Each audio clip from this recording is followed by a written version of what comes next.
I lost my apartment in one night. When I called my mother, she said it was not their problem. I thought that was the worst part, until the insurer revealed my parents were the beneficiaries on a policy I never signed. 3 days later, a fire investigator asked who had been inside my home the previous week. I knew the answer, but I needed the truth to walk in wearing its own shoes before anyone would believe me. My name is Madeline Knight. I am 32 years old, and up until 3 nights ago, I lived a life defined by careful, curated order. I lived in a corner unit on the 3rd floor of a brick building in Ridgehaven, Colorado, a town where the wind comes off the mountains with enough bite to freeze your breath in your throat. I liked the cold. I liked the structure of my job at Glassline Risk Solutions, where I spent my days analyzing probabilities and minimizing exposure for corporate clients. I was good at predicting disasters for other people. I was professional, solitary, and fiercely independent. I had built a fortress of quiet routines to keep the chaos of my upbringing at bay. But risk assessment is a fragile shield when the disaster is already inside the house. The end of my life as I knew it did not begin with a bang. It began with a screech. It was 4:17 in the morning when the smoke detector above my hallway door stopped being a plastic disc on the ceiling and became a weapon of sonic warfare. I woke up not to consciousness, but to adrenaline. There is a specific kind of confusion that happens when you are ripped from deep sleep by a life-or-death alarm. For a second, you think it is part of a dream. Then you smell it. The smell was not like a campfire or a fireplace. It tasted like burning plastic and melting insulation. A chemical acridity that coated the back of my tongue instantly. I rolled out of bed, my feet hitting the hardwood floor, and immediately coughed as a gray tendril of smoke curled under my bedroom door. I grabbed my phone from the nightstand. That was it. No wallet, no keys, no shoes, just the instinct to connect to the outside world. I opened the bedroom door and was hit by a wall of heat that felt physical, like a shove against my chest. The hallway, usually a dim corridor painted a soothing cream color, was unrecognizable. The air was thick, churning with black smoke that hovered just below the ceiling like a storm cloud. At the far end, near the kitchen, there was a glow.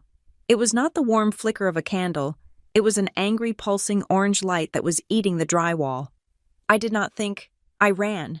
My bare feet slapped against the cold concrete of the stairwell as I fled. I remember the sound of my own breathing, ragged and harsh, louder than the sirens that were just beginning to wail in the distance. I remember passing Mrs. Gable on the 2nd floor, who was clutching her cat carrier and wearing a floral robe, her eyes wide with a terror that mirrored my own. We did not speak. We just moved. A herd of frightened animals driven by the primal need for oxygen. When I burst out of the front doors and onto the snowy pavement of the parking lot, the cold air hit me like a slap. I collapsed onto the curb, gasping, my lungs burning as if I had swallowed hot coals. I looked up. My living room window shattered. It happened in slow motion.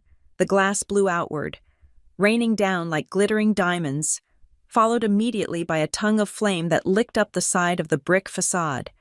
I watched my life burn. I sat there, shivering in a thin, oversized t-shirt and pajama shorts, watching 7 years of accumulation turn into carbon. My laptop, containing the entire risk analysis project I was due to present on Monday, was melting. The cello I had played since high school, the one thing that always calmed my anxiety, was snapping under the heat. The box of photographs under my bed, the only physical proof that my grandmother had existed and loved me, was turning to ash. It was a total erasure. A firefighter, a man with soot smeared across his cheekbones and eyes that looked too tired for the hour, approached me about 20 minutes later. He draped a heavy, rough blanket over my shoulders. "Miss Knight?" he asked. I nodded, unable to find my voice. "I am sorry," he said, his voice flat with professional sympathy. "It looks like a total loss. The structure is compromised. We are containing it so it does not spread to the adjacent units. But your apartment there is nothing savable in there." Total loss. The phrase hung in the freezing air. I looked at the phone in my hand. It was the only thing I had left. My hands were shaking so badly I could barely unlock the screen. I needed someone. I needed to hear a voice that anchored me to the world. A voice that would tell me it was going to be okay, that I was alive, and that was what mattered. I called my mother. It rang 4 times, then 5. I was about to hang up when the line clicked open. "Madeline?" Her voice was groggy, thick with sleep. "It is 4:30 in the morning. What is wrong with you?" "Mom," I choked out, the tears finally spilling over. "Mom, the apartment. It's gone." "What?" This time, it was Gordon, my stepfather, shouting from the background. "Who is it? Is it her again?" "It's the fire," I said, my voice rising in hysteria. "There was a fire. My apartment burned down. I'm outside. I don't have anything. I don't have shoes. Mom." There was a silence on the other end of the line. It lasted for 3 heartbeats. I expected a gasp. I expected the sound of bedsheets rustling as they jumped up to find their car keys. I expected her to ask if I was burned. "Well," Lorraine said, her voice sharpening, shedding the sleep instantly. "I told you that place was a fire trap. You probably left a candle burning. You are always so careless with your atmosphere. Madeline." I stood frozen on the sidewalk. The heat from the burning building was radiating against my face, but I had never felt colder. "I didn't leave a candle burning. Mom, I'm standing in the snow. We are 2 hours away." "Madeline," Gordon's voice came through the speakerphone, loud and irritated. "What do you expect us to do? Drive down there and watch the embers? That is what insurance is for." "I just needed to tell you," I stammered. "I don't have anywhere to go." "You are a grown woman," my mother said. 32 years old. Figure it out. Call a hotel.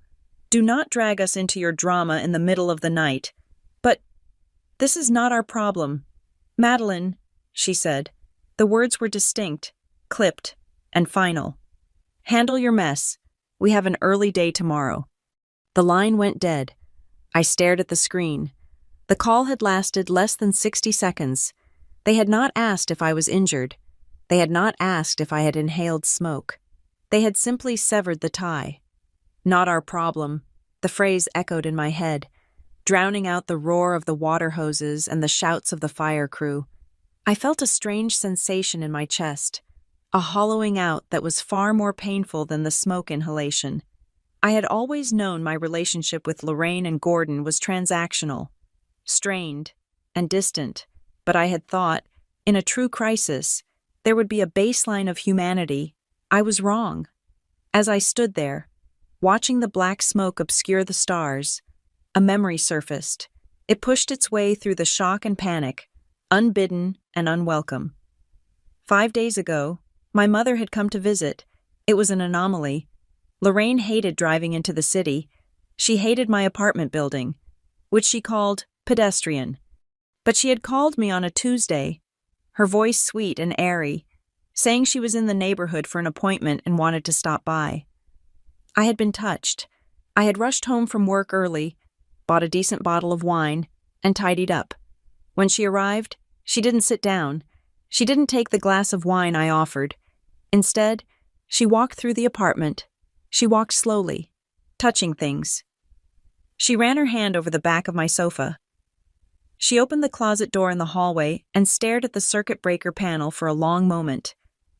She went into the kitchen and looked at the stove. "You have a lot of things, Madeline," she had said, standing in the middle of my living room, looking at my cello in the corner. "It's my home." "Mom," I had replied, trying to keep the mood light. "Home," she had repeated, a strange, unreadable expression on her face. It wasn't a smile. It looked like calculation. She looked like an appraiser walking through a foreclosure. She looked like she was taking inventory. At the time, I had brushed it off. I told myself I was being paranoid, that I was projecting my own insecurities onto her awkward attempt at bonding. But now, standing in the wreckage of that very room, the memory felt like a splinter under my fingernail. Why had she really come? Why had she looked at the smoke detector in the hallway with that intense, quiet focus? I shook my head violently, trying to dislodge the thought, It was crazy. It was trauma-induced hysteria. My mother was cold. Yes, she was narcissistic. Absolutely. But she was not a monster. Hey, a soft voice broke my spiral. I turned to see Hannah Pierce standing there. Hannah was a colleague from Glassline, but she was also the only person in Ridgehaven who knew that I took my coffee with oat milk and that I was terrified of thunder. I must have texted her in my days after hanging up with my mother, though I didn't remember doing it. Hannah didn't ask questions. She didn't tell me it would be okay. She just took one look at my shivering form, took off her own heavy down coat, and wrapped it around me over the firefighter's blanket. "Car," she said firmly. "Now." She guided me to her Subaru, cranked the heat up to 80 degrees, and handed me a thermos of tea she must have grabbed on her way out the door. "You're staying with me," Hannah said, her hands tight on the steering wheel as we pulled away from the flashing lights. "Guest room is already made up. Don't argue. I have sweatpants and I have wine. We deal with the rest when the sun comes up." I leaned my head against the cold window and watched the reflection of the fire fade in the side mirror. I felt a surge of gratitude so intense it made my throat ache. This was what family was supposed to look like, not shared DNA, but shared burden. "I just need to call the insurance company tomorrow," I whispered, more to myself than to Hannah. "I have a policy. It covers temporary housing. It covers replacement costs. I just have to file the claim." "We will do it together," Hannah promised. I closed my eyes. I told myself that the worst was over. I had lost my things, but I had my life. I had my job. I had insurance. I could rebuild. I would file the paperwork, get the check, and find a new apartment. I would move on. I would forget the coldness in my mother's voice. I truly believed that the fire was the tragedy. I believed that the flames were the end of the story. I did not know that the fire was just the opening act. I did not know that by the time the sun set tomorrow, I would be wishing I had stayed in that burning building. I did not know that the call to the insurance company would not be a lifeline, but a trapdoor dropping me into a hell I never could have assessed in any risk model. The fire took my past. The next 48 hours were coming for my future. The days following the fire were not measured in hours but in waves of nausea and numbness. I was living in a strange limbo, a ghost haunting the guest bedroom of Hannah Pierce's townhouse. I woke up staring at a ceiling that was not mine, painted a shade of eggshell blue that felt aggressively cheerful compared to the charcoal ruin of my life. I was wearing Hannah's clothes. That was a specific kind of humiliation I had not anticipated. Hannah was 3 inches shorter than me and possessed a style I would describe as artistic bohemian. I was squeezed into a pair of yoga pants that ended at my shins and an oversized sweater that smelled like lavender detergent. It was a sensory constant reminder that I was no longer Madeline Knight, the independent risk analyst with the curated apartment. I was Madeline Knight, the charity case. I tried to return to work on Tuesday. It was a mistake.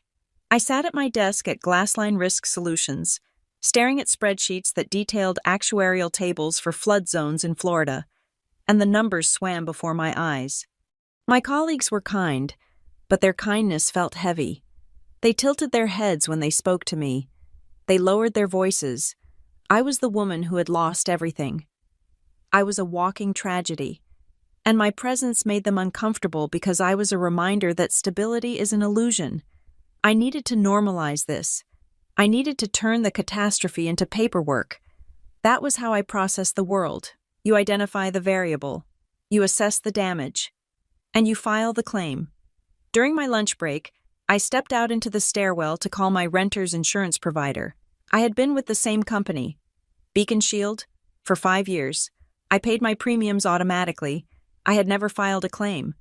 In my head, this conversation was going to be the turning point. I would speak to a representative. They would express sympathy. They would cut a check for emergency housing and content replacement, and I could go buy my own underwear. Beacon Shield, this is Timothy speaking. How can I help you? Hi, Timothy. My name is Madeline Knight. My policy number is on file. I need to report a total loss due to fire. I expected the gasp. I expected the scripted empathy. Instead, I heard the click of a keyboard, then silence, then more typing. "Miss Knight," Timothy said, his voice shedding its customer service warmth and becoming professionally neutral. "I see the incident report from the fire department was uploaded this morning. We were expecting your call." "Okay," I said, leaning against the cold concrete wall of the stairwell. "So what is the next step? Do I send you an inventory list? I have receipts for the major electronics in my email cloud." "Actually," Timothy said, "we cannot process this over the phone. There's a flag on your account regarding the payout structure. We need you to come into the local branch. Are you able to come to the office on 4th Street tomorrow morning?" I frowned. "A flag? What kind of flag? I am just the policyholder." "It is a standard renter's policy. There are some discrepancies regarding the claimant details that need in-person verification," he replied. He sounded like a robot reciting a terms of service agreement. "We have an opening at 9 in the morning. Can you make that work?" "Yes," I said, my confusion morphing into a low-grade anxiety. "I can be there." I hung up the phone and stared at the screen. Discrepancies. Claimant details. It made no sense. I was the claimant. I was the only person on the lease. That evening, Hannah and I sat on her living room floor eating takeout noodles. I told her about the call. Hannah paused, a forkful of pad thai halfway to her mouth. She was a data analyst at Glassline, and her brain worked much like mine, suspicious of outliers. "That is weird," Hannah said. "Renter's insurance is not like life insurance. You do not usually have a beneficiary unless it is a specific rider for death or severe injury. The money is supposed to replace your stuff. Why would they need to verify who gets the money? It is your stuff." "Maybe it is because the amount is high," I suggested, grasping for logic. "I had the contents rider for the musical instruments and the electronics. Maybe they think I'm trying to commit fraud." Hannah narrowed her eyes. "Did you sign anything recently? Did you update the policy limits?" "No," I said. "I haven't touched that policy in 2 years." "Check the app," she commanded.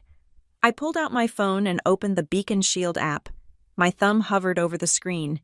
I felt a strange resistance, a physical reluctance to look at the history. It was the same feeling you get before opening a medical test result. I navigated to the Documents tab. There it was, 4 months ago. A PDF labeled Policy Update and Beneficiary Designation Form. I stared at the date. October 12th. I tried to remember where I was on October 12th. That was a Tuesday. I was at a conference in Denver. I definitely was not sitting at my computer updating my renter's insurance to add a beneficiary designation. "There is an update," I whispered. "From October." "Who did it?" Hannah asked. "It doesn't say who. It just says processed." I put the phone down on the coffee table as if it were radioactive. My mind began to race, cataloging every person who had access to my personal information, my social security number, my policy number, my mother's maiden name. The list was short. There was me.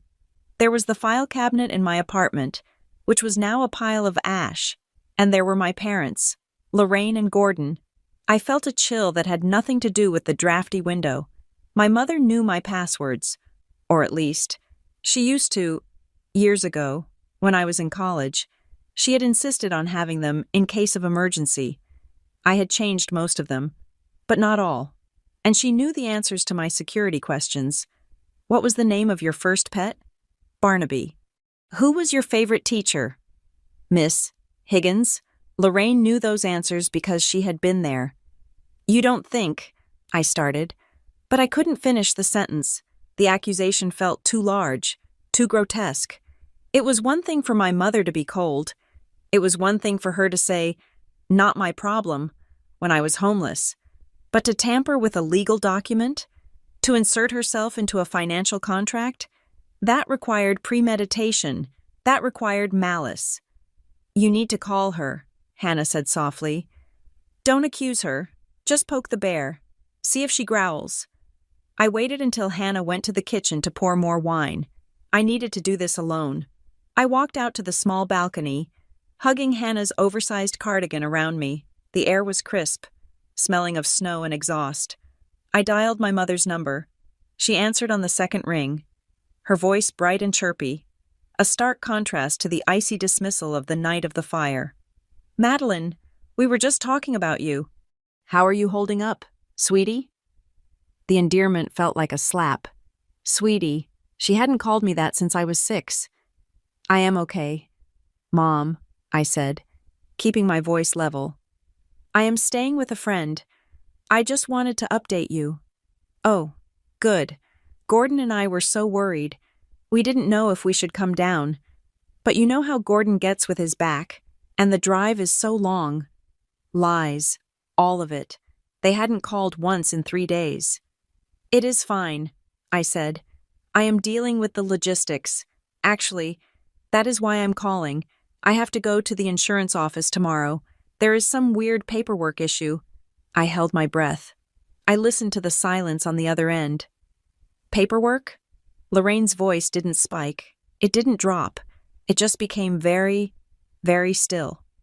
"What kind of paperwork?" "They said there was an update to the policy a few months ago," I said. Lying by omission. "They need to verify some signatures. I was wondering if you remembered seeing any mail come to the house for me? Maybe I used your address by mistake?" It was a bait. I hadn't used their address in a decade. "No," Lorraine said quickly. Too quickly. "We haven't seen anything. Why would you think that?" "Just checking," I said. "It is going to be a hassle. I just want to get the check so I can find a new place." "Well," Lorraine said, and then she paused. "Madeline, has the police department called you?" The question came out of nowhere. It landed between us like a grenade. "The police?" I asked. "Why would the police call me? The fire department said it was likely an electrical surge." "Oh, of course," Lorraine said, her voice pitching up, regaining that fake airy quality. "I just saw on the news. They always talk about investigations. You know how thorough they are. I just wanted to make sure they weren't harassing you while you are so vulnerable." She was terrified. I could hear it in the tremor of her breath. She wasn't asking because she was worried about me being harassed. She was asking because she wanted to know if anyone was looking at the cause. "No police," I said, my hand gripping the balcony railing so hard my knuckles turned white. "Just the insurance adjuster." "Good," she said. "That is good. Focus on the insurance. Madeline, get that sorted out. You need the money." "Yeah," I said. "I do." "We love you," she said. "Bye, Mom." I ended the call and stood there in the dark. My heart was hammering against my ribs. A frantic, bird-like rhythm. She had asked about the police, my mother, who had not asked if I had burns, who had not asked if I had a place to sleep, had specifically asked if the police were investigating. I went back inside. Hannah looked at me. I didn't say anything. I just sat down on the sofa and pulled my knees to my chest. "It could be a misunderstanding," I said aloud. I was saying it for myself, not for Hannah. Maybe she just helped me organize it months ago and I forgot. I was stressed at work in October. Maybe I asked her to handle it. "Madeline," Hannah said gently, "you don't let anyone handle your finances. You balance your checkbook to the penny every Sunday." She was right. I was a control freak. It was my survival mechanism. I would never have let Lorraine touch my insurance policy. The doubt was no longer a vague shadow. It was a solid, cold weight in my gut. Someone had changed my policy. Someone had set it up so that money would flow in a specific direction, and then, my apartment had burned down. I tried to sleep that night, but every time I closed my eyes, I saw the fire. But this time, in my nightmare. The fire wasn't an accident. I saw the flames licking up the curtains, intentional and hungry. And standing in the corner of the room, watching it burn, was a figure I couldn't quite make out. I woke up at 5 a.m, unable to lie there any longer.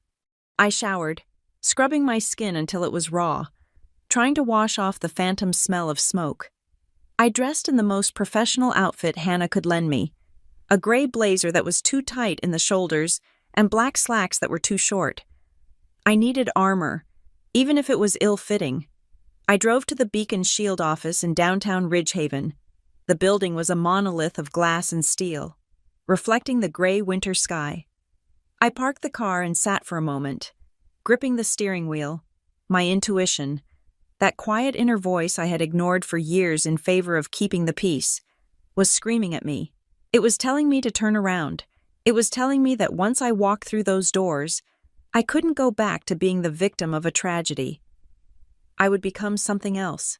I would become a witness to a crime. I looked at my reflection in the rearview mirror. My eyes were dark, hollowed out by exhaustion. I didn't look like a warrior. I looked like a woman who was about to break.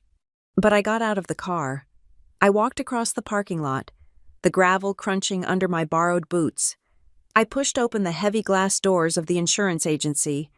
The air inside was conditioned and smelled of copier toner and stale coffee. "Can I help you?"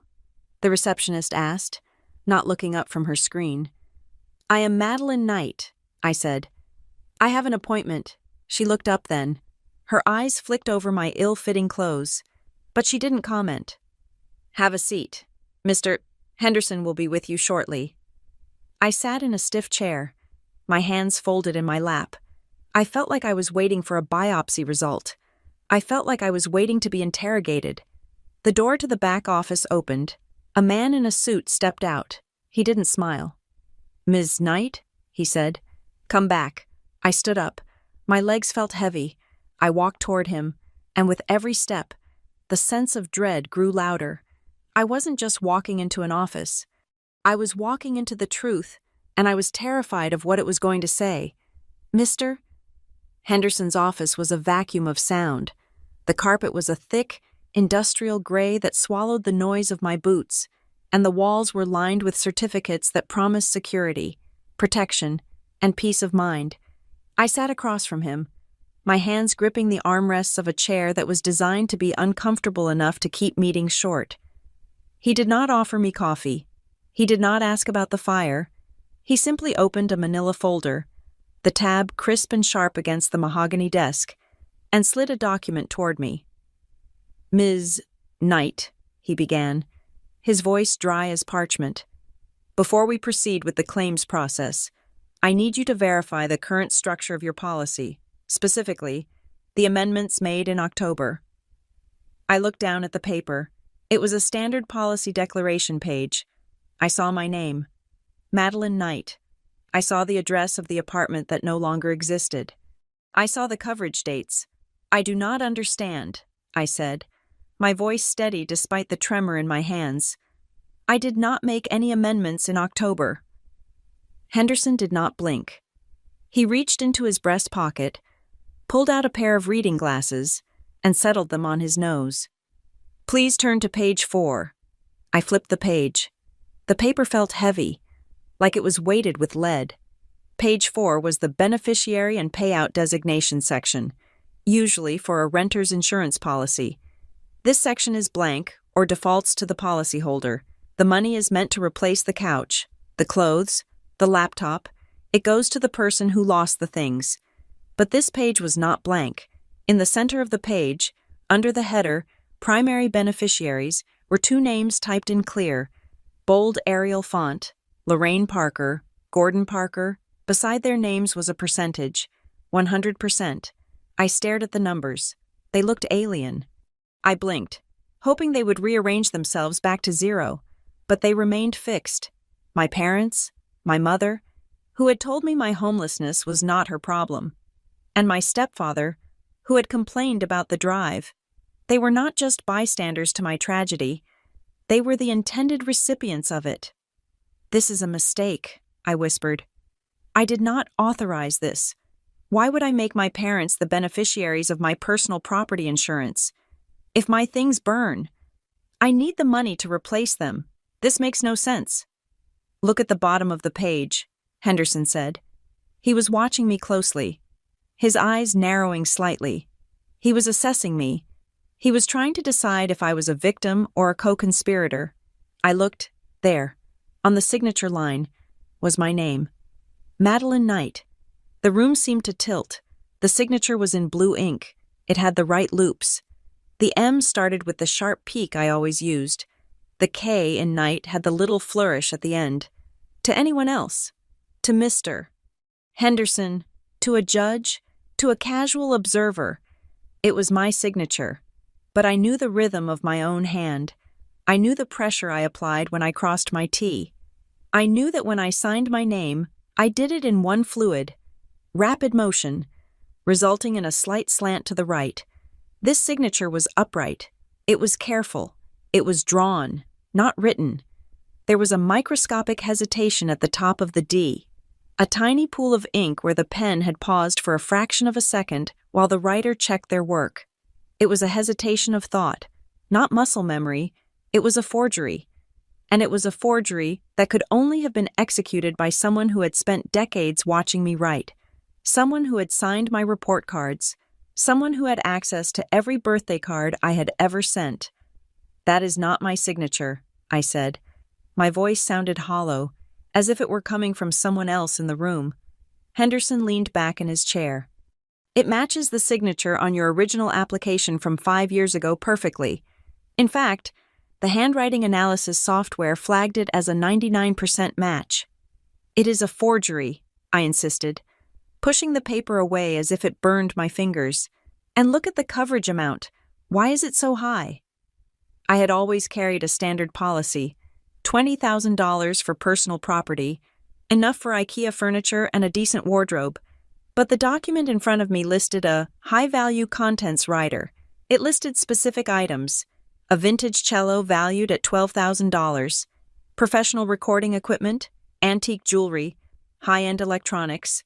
The total payout limit had been raised to $75,000. I felt the blood drain from my face. I did own a cello, but it was a student model worth maybe $2,000 on a good day. I did not own antique jewelry. I did not own professional recording equipment. "I do not own these things," I said, looking up at Henderson. "This is fraud. Someone increased my coverage for things I do not have, and then designated themselves to receive the payout." "Ms. Knight?" Henderson said, his tone hardening. "This form was not submitted online. We require in-person verification for beneficiary changes on policies exceeding $50,000. This form was submitted right here, at this branch, on October 12th. The date I was in Denver. I was out of town," I said. "I can prove it. I have flight records. I have hotel receipts." "The agent who processed this," Henderson interrupted, ignoring my alibi, "noted that the policyholder came in personally. She described a woman, roughly your height, perhaps a bit older, wearing a scarf and sunglasses. She said she was in a rush. She said she was updating the policy because she was traveling for work and wanted to make sure her parents were covered if anything happened to her apartment while she was gone." A woman, a bit older, wearing a scarf and sunglasses. The image of my mother flashed in my mind. Lorraine loved big sunglasses. She wore them to the grocery store. She wore them to avoid eye contact, and she had a drawer full of silk scarves. "The woman," I said, my voice trembling. "Did the agent say anything else about her?" Henderson consulted his computer screen. "The notes say the customer was very charming. She apologized for being in a hurry. She said she was helping her daughter get organized because her daughter was too busy with her career to handle the details. She brought donuts for the office." Donuts. My stomach turned. It was such a specific, Lorraine-esque detail. She weaponized charm. She used small gifts to disarm people, to make them skip the protocol, to make them check the box without looking too closely at the ID. She would have walked in here, smiled, complained about her busy executive daughter, and the agent would have seen a caring mother helping out. They wouldn't have looked at the birth date on the ID closely. They would have seen the resemblance, because everyone always said we had the same jawline, and they would have stamped the form. "It was not me," I said again, but the words felt weak. "That was my mother. She impersonated me." Henderson did not look convinced. He looked tired. "Ms. Knight, you have to understand how this looks. A policy is increased. A beneficiary is added. 4 months later, a fire occurs that results in a total loss. And now, The policyholder claims ignorance. He paused, then dropped the second hammer. This morning, Henderson said, lowering his voice, our Special Investigations Unit received a call. I froze. A call from who? From the fire investigator assigned to your case, he said. A Mr. Jonah Mercer. The name hung in the air. Jonah Mercer. I had not met him yet, but his name sounded like a judgment. Why would he call you? I asked. Because, Henderson said, he found certain irregularities at the scene, and when he ran a background check on the property, he saw the recent policy changes. He advised us to freeze the claim pending a full arson investigation. Arson. The word was not spoken, but it screamed from the silence. They thought I did it. They thought I had conspired with my parents to inflate the policy, burn down the apartment, and split the $75,000. I did not burn my apartment, I said. Standing up, my legs were shaking so hard I had to lock my knees to keep from collapsing. I lost everything. I was asleep. I almost died. We will see what the investigation yields, Henderson said coolly. He closed the folder. Until then, Beacon Shield cannot release any funds. Not for the hotel, not for the clothes, not for the loss. He pushed the photocopy of the forged document toward me. You may keep that for your records. I took the paper. It felt toxic. I walked out of the office, past the receptionist who was now typing furiously, past the security guard who watched me with suspicion. I stepped out into the biting cold of the parking lot. The sky was a flat, oppressive white. The world looked exactly the same as it had an hour ago, but the axis had shifted. I wasn't just a victim of a random tragedy anymore. I was a pawn in a game I hadn't known I was playing. I looked down at the paper in my hand. The signature, Madeline Knight, mocked me. It was a paper-cut betrayal, thin and sharp. My mother hadn't just stolen my identity. She had stolen my safety. She had bet against my life. She had calculated that the payout was worth more than my trust, worth more than my home. And the worst part? She had done it with donuts and a smile. I got into my car and threw the folder onto the passenger seat. I gripped the steering wheel, trying to breathe, trying to force oxygen into my lungs, which felt like they were constricting. My phone buzzed in the cup holder. I stared at it. I didn't want to answer. I didn't want to talk to anyone. I wanted to drive until the gas ran out, but the screen lit up with a text message. It was from a number I did not recognize. Area code 303. I picked it up. Ms. Knight, this is Jonah Mercer. Fire investigation. We need to talk. I am at the coffee shop across from your office. 10 minutes. He knew where I was. He knew my schedule. And he knew about the policy. I looked at the insurance building, then at the text. The circle was closing. My parents had set the trap. The insurance company had sprung it. And now, the man who hunted the truth was coming to examine the wreckage. I put the car in gear. I wasn't going to run. If my mother wanted a war, she was going to get one. But first, I had to survive the investigation. I had to face the man who had looked at the ashes of my life and decided that something didn't smell right. I typed back 2 words, I'm coming. I pulled out of the parking lot, the forged signature burning a hole in the seat beside me. The accident was officially over. The crime scene was just being defined.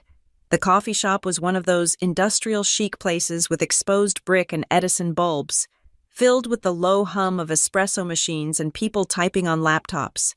It was the kind of place where I used to sit on Sunday mornings to organize my week. Now, it felt like a neutral ground in a war zone. Jonah Mercer was sitting at a small table in the back corner. He did not look like a police officer, and he did not look like a bureaucrat. He looked like a man who spent his life sifting through debris. He was wearing a canvas jacket that had seen better days, and his hands, resting on a closed notebook, were rough and scrubbed clean, but stained with the faint, permanent shadow of soot. He had a face that seemed carved out of granite, sharp angles, deep lines around his eyes, and an expression of absolute, unshakable focus. I approached the table. He didn't stand up. He just gestured to the empty chair across from him. Ms. Knight, he said. His voice was gravelly, low, and devoid of the fake sympathy I had been drowning in for 3 days. "Sit down." I sat. I didn't take off my coat. I felt cold, a bone-deep chill that the coffee shop heating could not touch. "You texted me," I said. "You said we needed to talk. The insurance adjuster said you called them." Jonah Mercer looked at me for a long moment. His eyes were a pale, piercing gray. They didn't scan me for injuries. They scanned me for lies. "I called them," he confirmed, "because I have a problem with the narrative, Ms. Knight. And when I have a problem with the narrative, I pause the money." "The narrative?"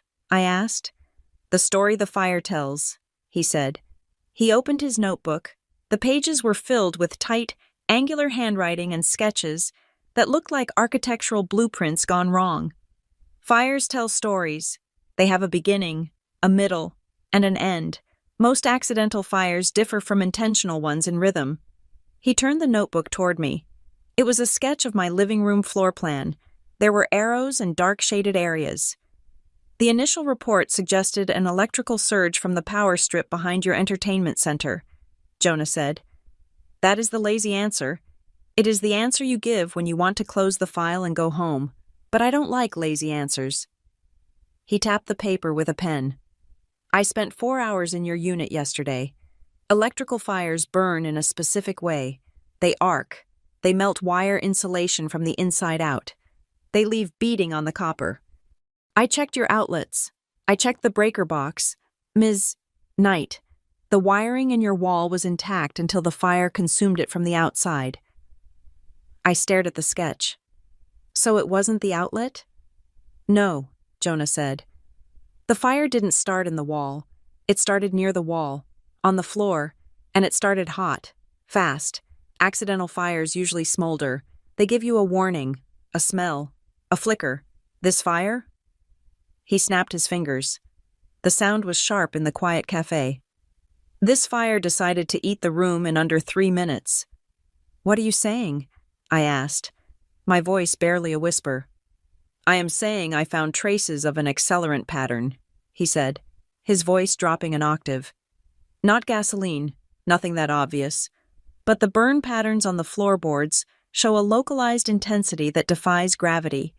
And I found something else, a remnant of a timer mechanism, a cheap plastic smart plug, the kind you control with an app."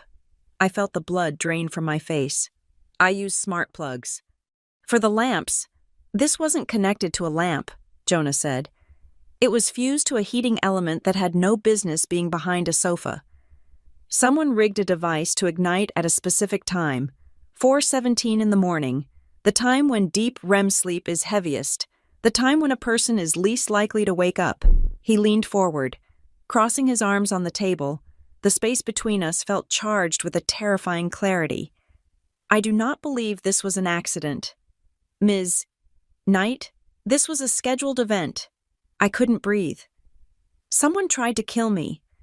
"Or they didn't care if you died," Jonah corrected. "Which is often the same thing in my line of work. Now, here is the question that matters, the question that decides if you are the victim or the suspect." He looked me dead in the eye. "Who had access to your apartment in the last week?" My mind flashed instantly to the list. It was a short list, a pathetic list. I lived a solitary life. I didn't have parties. I didn't have a cleaning service. I didn't have a boyfriend who had a key. "Just me," I said. "I have the only key." Jonah didn't write that down. He just waited. He knew there was more. He knew because he had seen the hesitation in my eyes. "And," I started, my voice trembling. "My mother." Jonah picked up his pen. "Your mother? Name?" "Lorraine," I said. "Lorraine Parker. She came to visit 5 days before the fire. It was unexpected. She hadn't been to my place in 2 years." "Did she have a key?" "No," I said. "I let her in. I was with her the whole time." "The whole time?" Jonah challenged. "Did you go to the bathroom? Did you take a phone call? Did you go to the kitchen to get wine?" I remembered the moment in the kitchen, opening the bottle of Pinot Noir, struggling with the cork. My mother had been in the living room, It had been maybe 3 minutes. 3 minutes was a long time if you knew what you were doing. I went to the kitchen, I admitted. For a few minutes. Jonah wrote something down. The scratching of his pen sounded like a knife scraping against bone. Anyone else? He asked. Maintenance? Landlord? No, I said. The building has a secure entry. You need a fob to get in the front door and a key for the unit. The fob, Jonah said, nodding. That is good. Electronic logs, digital footprints, people lie. Ms. Knight, they misremember. They cover up. But data? Data is beautifully honest. I am going to pull the entry logs for the main building and your floor for the entire week leading up to the fire. He looked up at me. If someone entered that building who wasn't you, the system will know. And if you are telling me the truth, that log is your best friend, if you are lying. He let the sentence hang there. I am not lying, I said. I felt a sudden surge of desperation to make him believe me. I needed him on my side. He was the only person who saw the mechanics of the crime, not just the tragedy. Mr. Mercer, I said, reaching into my bag. I pulled out the crumpled photocopy of the insurance document Henderson had given me. You need to see this. I slid the paper across the table. Jonah picked it up. He read it in silence. His expression didn't change, but his posture shifted. He sat up straighter. The predator in him had just caught a scent. The beneficiary designation, he said, reading the names. Lorraine and Gordon Parker, 100%. I didn't sign this, I said, pointing to the forgery. I found out an hour ago. My mother or someone pretending to be me went into the insurance office in October and changed the policy. They increased the coverage to $75,000 for things I don't even own. Jonah looked from the paper to me, and for the first time, the hardness in his eyes softened, replaced by a dark, cynical understanding. So, he said quietly, the financial motive has appeared. He placed the paper down on top of his notebook. This changes the profile, he said. If this was just arson for revenge, or a stalker, that is one thing. But this is a business transaction. Someone invested in a policy, waited for the incontestability period, or simply a safe window, and then liquidated the asset. The asset, I repeated. You mean my life? You were just collateral damage to the payout, Jonah said brutally. Or maybe the death benefit was a bonus. If you had died, the money would have gone to them without you there to contest the signature. I felt sick. I wanted to vomit right there on the polished concrete floor. My mother, my own mother. What do I do? I asked. Do I go to the police? Do I confront her? Jonah shook his head sharply. No, absolutely not. You do not confront her. If you confront her now, she will spin a story. She will say you are confused. She will say you asked her to do it. She will say you are mentally unstable from the trauma of the fire. He leaned in closer. Listen to me very carefully. Ms. Knight, arsonists who do this for money are planners. They script everything. If they have gone to the trouble of forging documents and planting devices, they have also prepared a defense. A defense? A character defense, Jonah said. If the physical evidence starts to point to them, their next move will be to discredit the accuser. They will attack your credibility. They will paint you as careless, or hysterical, or suicidal. They need you to be the unreliable narrator of your own life. I thought of my mother's question on the phone. Has the police department called you? I thought of her quickness to call me careless the night of the fire. She was already laying the groundwork. She is already doing it, I whispered. She told me I was careless. She told me it was my fault. Expect it to get worse, Jonah warned. They will try to isolate you. They will try to make you doubt your own memory. This is the pressure cooker phase. They are waiting for the check, and they are waiting to see if the investigation clears. When they realize I'm looking at them, they will panic, and panicked people are dangerous. He tore a sheet of paper from his notebook and wrote down a number. This is my direct line. Not the office line, my cell. If you remember anything, a smell, a conversation, a strange object in the apartment, you call me, day or night. What about the logs? I asked. When will you have them? I am going to the management office now, he said. I will have the data by tonight. He stood up, towering over the small table. He put his notebook in his pocket. Go home. Stay with your friend. Do not post on social media. Do not talk to your family about the investigation. If they call, be boring, be sad. But do not be smart. Let them think they got away with it for a few more days. Why? I asked. Because, Jonah said, a cold, grim smile touching his lips. Nothing makes a criminal sloppier than confidence. I watched him walk out of the coffee shop. He moved with a purposeful stride, a man on a mission to decode the ashes. I drove back to Hannah's townhouse in a daze. The world felt sharper, more menacing. Every car that passed me looked suspicious. Every notification on my phone made me jump. When I got to Hannah's, I didn't cry. I was done crying. Jonah's cold logic had infected me. I felt a strange, icy calm settling over my panic. It was the calm of the analyst. I was a risk assessor. After all, I dealt in facts. And the facts were that my parents had tried to burn me out of existence for $75,000. I sat at Hannah's kitchen island and opened a new notebook I had bought at a drugstore on the way home. I wrote timeline at the top of the page. I started writing. October 12th. Policy changed. Mother in town? Check flight logs if possible. 5 days ago. Mother visits, left alone in living room/kitchen area. The fire. 4:17 a.m. The call. Not our problem. I documented everything, every conversation, every tone of voice. I was building my own case file. Hannah came home at 6. She took one look at my face and didn't ask if I was okay. She poured me a glass of wine and sat down next to me. You look different, she said. I am different, I said. I'm not the victim anymore. Hannah, I'm the evidence. We sat in silence as the evening darkened outside. The wind howled against the window panes, a sound that usually comforted me but now sounded like a threat. I kept my phone on the table, staring at the screen, waiting. I was waiting for the truth. At 8:45, the phone buzzed. It was a text message from Jonah Mercer. My heart hammered against my ribs as I picked it up.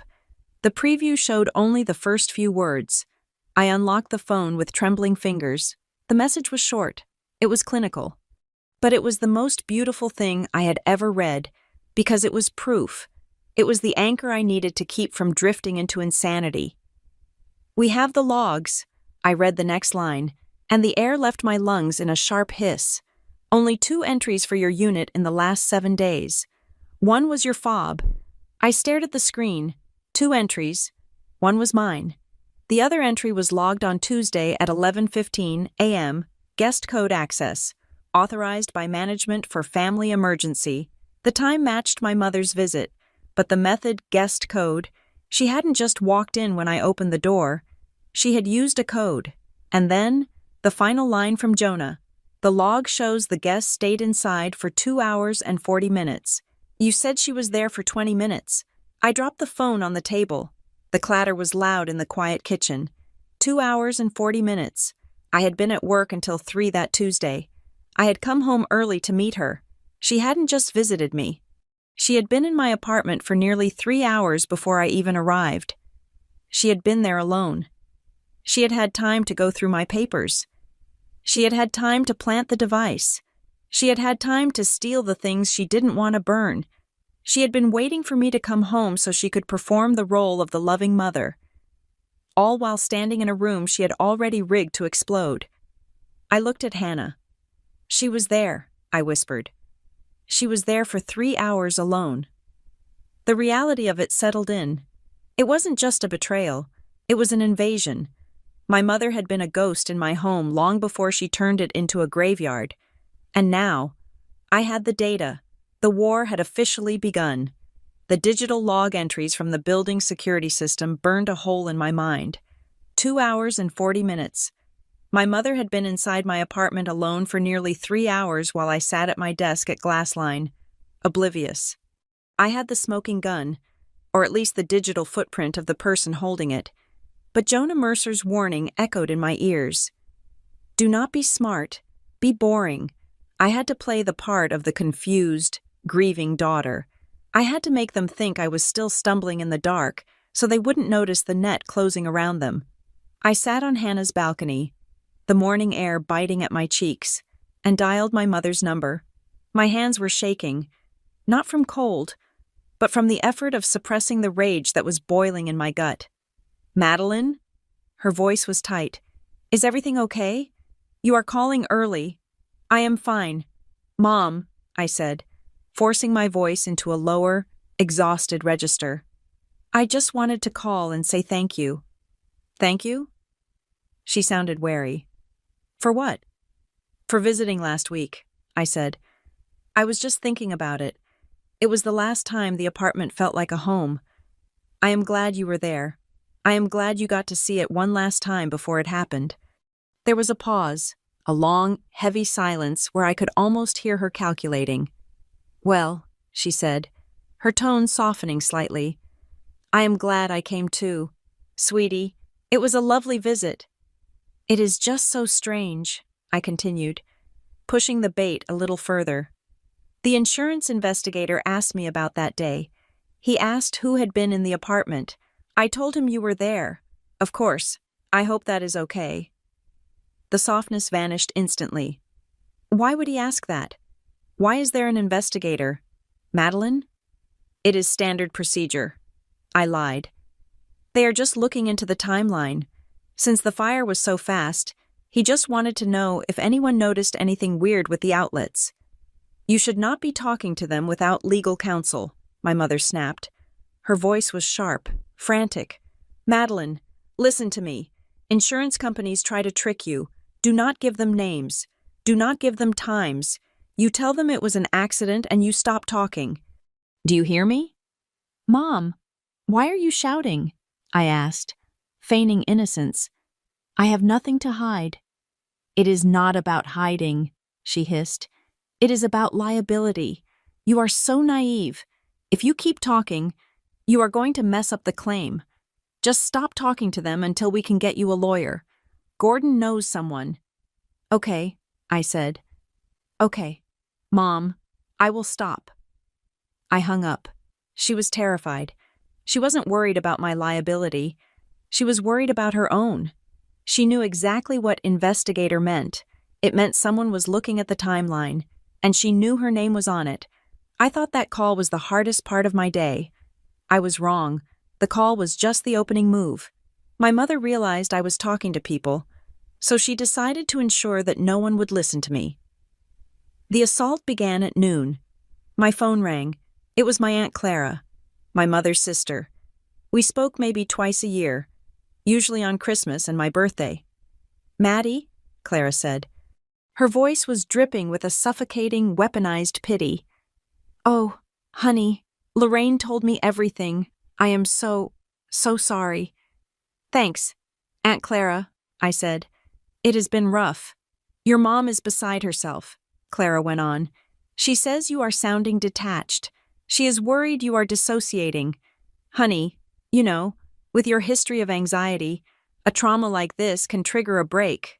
I froze. My history of anxiety? Clara, I have a stressful job. I don't have a history. There is no shame in it, she plowed on, ignoring me. We just want you to know we support you. If you are hearing things, or if you are confused about what happened that night, it is okay. The mind plays tricks when it is in shock. Lorraine said you were talking about investigators and conspiracies. That sounds like paranoia. Maddie, I didn't say anything about conspiracies, I said, my grip on the phone tightening. I said there is an investigation, because there is one. Of course there is, she said soothingly, like she was talking to a toddler holding a knife. We just want you to get help. Don't worry about the money or the apartment.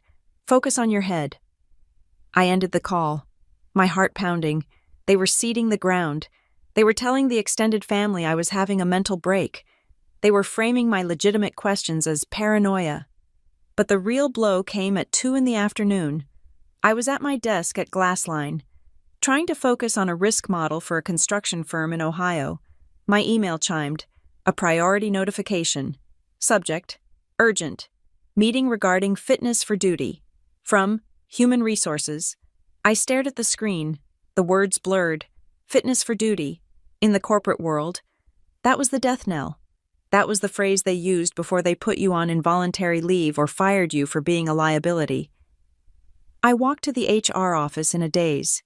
The HR director, a woman named Karen who had always been kind to me, would not meet my eyes. She gestured for me to sit. "Madeline," she said, clasping her hands on her desk, "we need to address some concerns that have been brought to our attention." "What concerns?" I asked. "My performance metrics are in the top 10%. I haven't missed a deadline, even with the fire."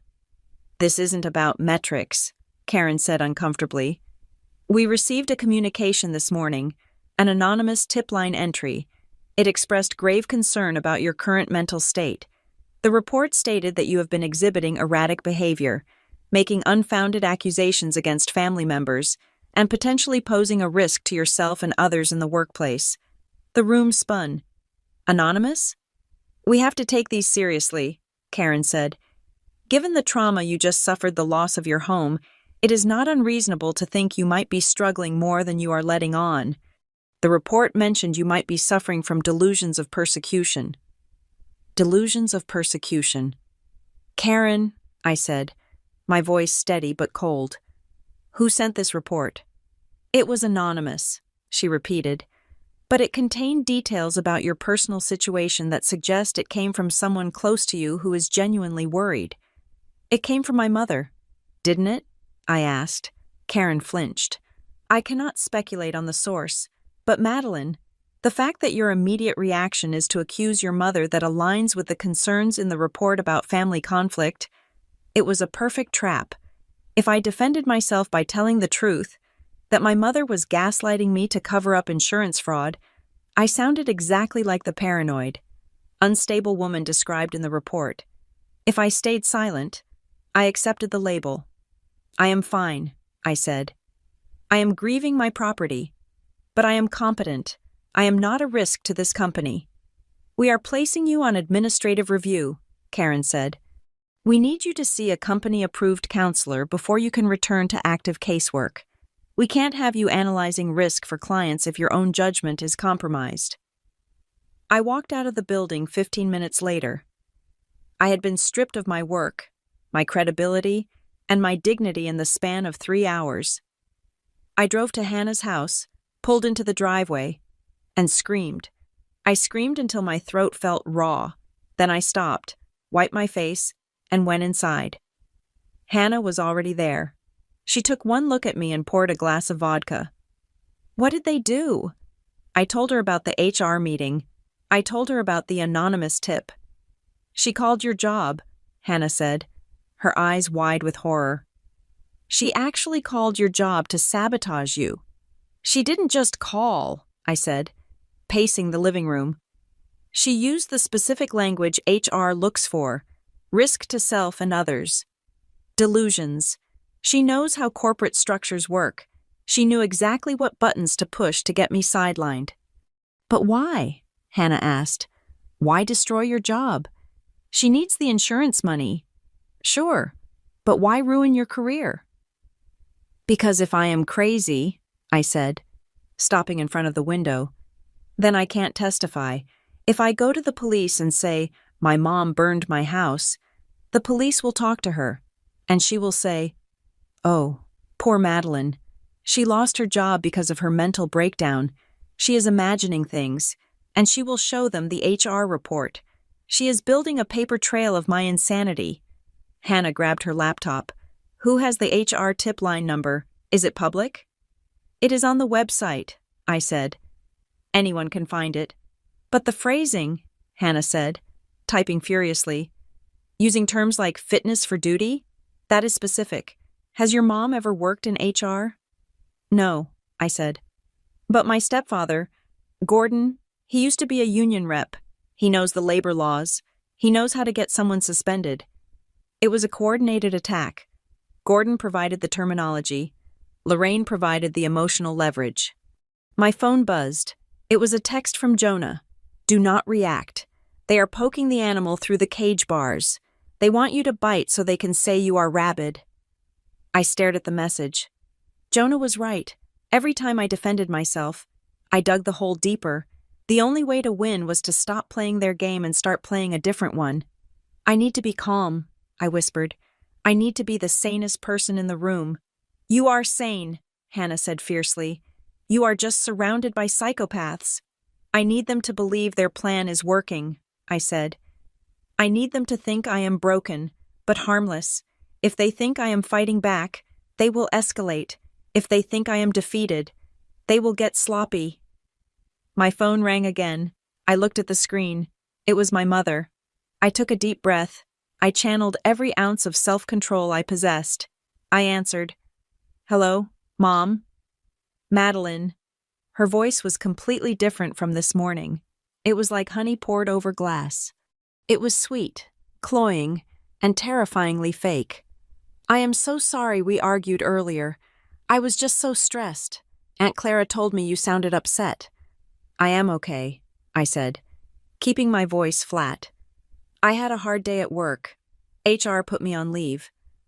Oh, no, she said, and I could hear the smile in her voice. Oh, that is terrible. But maybe it is for the best. You need rest, sweetie. You have been pushing yourself too hard. She didn't sound surprised. She sounded satisfied. Maybe you are right, I said. Maybe I just need to rest. Gordon and I were talking, she said. We hate that you are dealing with this alone at your friend's house. We want you to come over on Sunday, just for a little family meeting. Your aunt and uncle will be there. We just want to support you. We can have a nice dinner, and maybe talk about how to help you move forward. A family meeting, with an audience. I knew exactly what this was. It wasn't a dinner, it was a public performance. She wanted the family to see me broken. She wanted witnesses to my instability. She probably had papers for me to sign. My instinct screamed at me to tell her to go to hell. My instinct screamed to tell her I knew about the log entries and the forged beneficiary form. But then I looked at the notebook on the table where I had written, Jonah, 2 hours and 40 minutes. If I went, I would be walking into a trap, but traps work both ways. If I was in the house, I could see them, I could hear them, and if they were arrogant enough to invite me in, they might be arrogant enough to slip up. That sounds nice, Mom, I said. I would like that. Wonderful, she purred. Sunday at 1. We will take care of everything. You just bring yourself. I will, I said. I hung up the phone. The room was quiet. You are not going, Hannah said. Tell me you are not going to that house. I have to, I said. They think they are inviting a victim to a funeral, but they are inviting a witness to a crime scene. I picked up my phone and texted Jonah. They invited me to their house on Sunday. I am going. Be careful, he replied instantly. Wear a wire. I looked at the screen. A wire. It sounded like something from a movie, but as I looked at the reflection of my face in the dark window, my eyes hard, my mouth set in a grim line, I realized my life had become a movie. It was a thriller, and we were approaching the climax. Hannah, I said, do we still have that old dictaphone from the journalism project? Somewhere, she said. Why? Because, I said. My mother wants to tell a story on Sunday. I want to make sure I get the recording. The manager's office smelled of stale coffee and that specific sour odor of damp ash that had permeated the entire neighborhood since the fire. Mr. Alcott, the building superintendent, was a nervous man who clearly wanted nothing to do with police investigations. But Jonah Mercer had a way of making requests sound like commands. The system was updated in November, Alcott said, typing a password into the server tower beneath his desk. High-definition sensors in the hallways and the elevators. We had some package thefts last year, so the owners sprung for the upgrade. It stores 30 days of footage on the cloud. Jonah stood behind him, his arms crossed, his eyes fixed on the dual monitors. Pull up the third-floor corridor. Tuesday. Start at 11 in the morning. I stood next to Jonah, my hands clenched in the pockets of Hannah's borrowed coat. I felt sick. It was one thing to see a digital log entry that said, guest access. It was another thing entirely to watch the ghost of my mother walking toward the scene of the crime. Here, Alcott said, on the screen. The hallway appeared. It was clean, bright, and eerily normal. The carpet had that geometric pattern I had walked over 1,000 times, at 11:15 and 12 seconds. The elevator doors slid open. My mother stepped out. She was wearing a beige trench coat and the oversized sunglasses I remembered. But there was something else, something I had not seen in my memory because I hadn't been there when she arrived. She was carrying a bag. It was a large black duffel bag, slung over her right shoulder. It looked heavy. The strap was digging into the fabric of her coat, pulling it taut. She adjusted it with a grunt of effort as she walked toward my door. Pause, Jonah commanded. The image froze. Jonah leaned in, his finger hovering over the screen. That is not a purse, Ms. Knight. That is a gym bag. Does your mother work out? No, I said, my voice barely a whisper. She has bad knees. She doesn't go to the gym. Does she usually bring luggage for a casual visit? No. Play, Jonah said. We watched her reach my door. She didn't knock. She punched a code into the keypad, the guest code I had foolishly given her years ago and never changed. The light turned green. She pushed the door open, lugged the heavy bag inside, and closed the door. The screen showed the empty hallway. Fast forward, Jonah said. Go to when she leaves. Alcott dragged the time slider. The digital clock in the corner of the screen spooled forward. 12 o'clock, 1 o'clock, 1:30. Stop, Jonah said. Back it up a bit. There. At 1:55, the door to my apartment opened again. My mother stepped out. She was still wearing the trench coat. She was still wearing the sunglasses. She turned and locked the door behind her. She smoothed her hair. She checked her watch, but her right shoulder was level. Her coat hung loose. She was empty-handed. Where is the bag? I asked. Though I already knew the answer, the cold logic in my brain clicked into place like the tumblers of a lock. Check the elevator cam, Jonah ordered. Check the stairwell. Check the garage exit. Alcott switched views. We watched my mother get into the elevator. No bag. We watched her walk through the lobby. No bag. We watched her get into her sedan in the visitor parking lot. No bag. She didn't take it out, Jonah said, his voice devoid of emotion. Conservation of mass. Ms. Knight, matter does not disappear. If it went in and did not come out, it remained inside. He turned to me. A bag that size? Roughly 24 inches by 12? That is plenty of space for a few gallons of accelerant, a timing device, and maybe some old clothes to act as a wick. She brought the fire in with her. Ms. Knight. She carried it on her shoulder. I stared at the screen, at the pixelated image of my mother walking away from my apartment with a bounce in her step. She looked relieved. She looked like someone who had just dropped off a heavy burden. She told me she was there for 10 minutes, I said. She told me she just dropped by to say hello.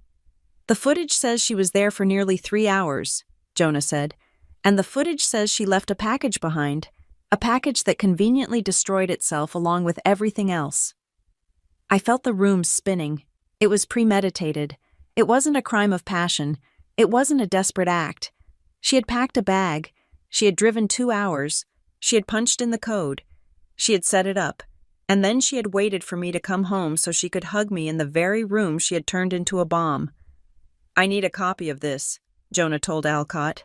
Now. We walked out of the building 10 minutes later with a flash drive. The winter air felt cleaner than the air in that office, but I couldn't shake the feeling of being suffocated. This is it, Jonah said as we stood by his truck. This is the pivot point. The logs were circumstantial. This video? This is physical evidence of intent, but it is still not enough to arrest her today. A defense attorney would say the bag contained gifts, or old clothes she was donating to you. They would argue the fire was still an accident and the bag was just fuel. So what do? I asked. We get a shark, Jonah said. You need a lawyer who understands fraud, someone who can tie the bag to the money, because without the money motive, a jury might just think she is a hoarder who left a bag of trash. I knew who to call, or rather, Hannah knew. 2 hours later, I was sitting in a glass-walled conference room on the 42nd floor of a downtown skyscraper. The name on the door read Tessa Wainwright, Esquire. Tessa was nothing like the corporate lawyers I dealt with at Glassline. She was terrifying. She was in her late 40s, with silver blonde hair cut in a sharp bob that looked like it could cut glass. She wore a suit that probably cost more than my entire burned wardrobe. She didn't offer sympathy. She offered strategy. She watched the video footage on her laptop in silence. She watched it twice. Then she closed the lid and looked at me. It is compelling, Tessa said. Her voice was cool, precise. But Jonah is right. It is not a smoking gun. It is a smoking bag. We can infer what was in it, but we can't prove it. Not yet. She burned my life down, I said. Is that not enough? In a court of law? No, Tessa said. In a court of law, we need to prove she had a reason to do it. We need to cement the financial motive. The insurance fraud is our strongest lever. Arson is hard to prove because the evidence destroys itself. Fraud? Fraud leaves paper trails that last forever. She pulled out a yellow legal pad. Here is the plan, Tessa said. I am going to subpoena the security logs from the Beacon Shield branch office where the beneficiary change happened. If your mother walked into that office on October 12th, there will be a camera, or a sign-in sheet, or a parking validation record. Mr. Henderson said the agent remembered a woman who looked like me. I said, Memory is garbage, Tessa said, dismissing it with a wave of her hand. I don't care what the agent remembers. I care what the agent can identify under oath. We are going to arrange a photo lineup, and more importantly, I am going to hire a forensic document examiner for that signature. The insurance guy said it was a 99% match, I argued. The insurance guy uses a computer algorithm designed to clear checks quickly, Tessa countered. A forensic expert looks for pen lifts. They look for hesitation marks. They look for the tremor of a hand trying to trace a line rather than write it. If your mother forged that signature, she left microscopic evidence of her own deception. She leaned forward. We need something irrefutable. We need to prove that on the day you were in Denver, she was standing at that counter. Once we prove the fraud, the fire stops looking like an accident and starts looking like the liquidation of an asset. Liquidation, I repeated. That is what Jonah called it, because that is what you are to them right now. Madeline, Tessa said brutally, you are not a daughter. You are a line item, and right now, they are trying to close the account. My phone buzzed on the mahogany table. I looked at it. A text message from my mother. Sunday at 1 o'clock. Don't be late. Aunt Clara is making her potato salad. We are all just so worried and want to see you. Love you. I felt a spike of adrenaline. The love you at the end felt like a threat. She is texting me about the family meetings, I said. Showing the phone to Tessa. Tessa read the text and smiled. It wasn't a nice smile. It was the smile of a predator seeing prey wander into the open. Go, Tessa said. What? I asked. I thought you would tell me to stay away. Usually, I would, Tessa said. But they are getting cocky. They think they have won. They think you are the fragile, broken girl who got put on leave by HR. They are inviting you into their territory because they want to solidify the narrative that you are unstable. She tapped the table with her pen. Go to the lunch. Be quiet. Be meek. Let them talk. Let them spin their story. People who think they are safe talk too much. They will try to get you to agree to something, maybe sign a power of attorney, maybe agree to a settlement management plan. They will overplay their hand. Jonah told me to wear a wire, I said. Tessa's smile widened. Jonah is a cowboy, but he is not wrong. In this state, One-party consent is legal for recording conversations. If you are part of the conversation, you can record it. Do you have a device? Hannah has a digital recorder, I said. Tape it to your body, Tessa commanded. Not in your purse. Purses get moved. Purses get searched. Tape it to your skin. And Madeline? Yes? Do not lose your temper, she said. No matter what they say, no matter how much they lie, if you scream, you prove them right. If you cry, you prove them right. You need to be a stone. You are there to gather intelligence, not to win an argument. The argument happens later. When I put them on the stand, I left Tessa's office with a retainer agreement signed and a battle plan in my pocket. I walked out into the city, the wind whipping my hair across my face. I looked at the text from my mother again. We are all just so worried. I finally understood what Sunday was. It wasn't a lunch. It wasn't an intervention. It was a show trial. They had invited the aunts and uncles to be the jury. They had prepared the script where they were the suffering. Supportive parents and I was the tragic, mentally ill daughter who needed to be managed. They were going to use this lunch to strip me of my agency so that when the insurance money came, they could control that too. I hailed a cab.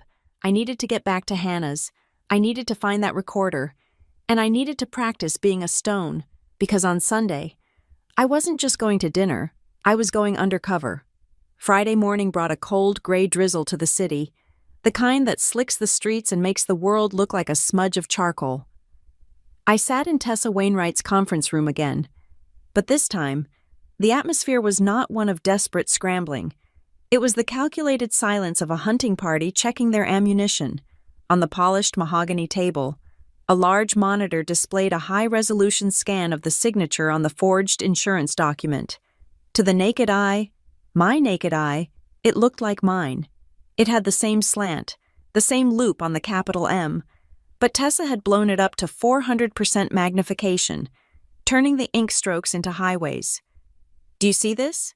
Tessa asked, pointing a laser pointer at the top of the letter D. Right there. That little pool of ink, I leaned in. It looks like a dot. It is a hesitation mark, Tessa said, her voice clinical. When you sign your name, Madeline, you do it in a burst of muscle memory. Your hand knows the path. You do not think about where the pen goes next. But a forger? A forger is drawing, not writing. They have to look at the reference, then look at the paper. Their hand stops for a fraction of a second while their brain processes the next curve.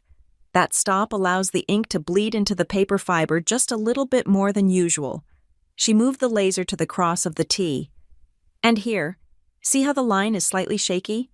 We call that a tremor of deceit. It is the friction of a hand moving slower than natural speed. My forensic document examiner is prepared to testify that this signature is a simulation.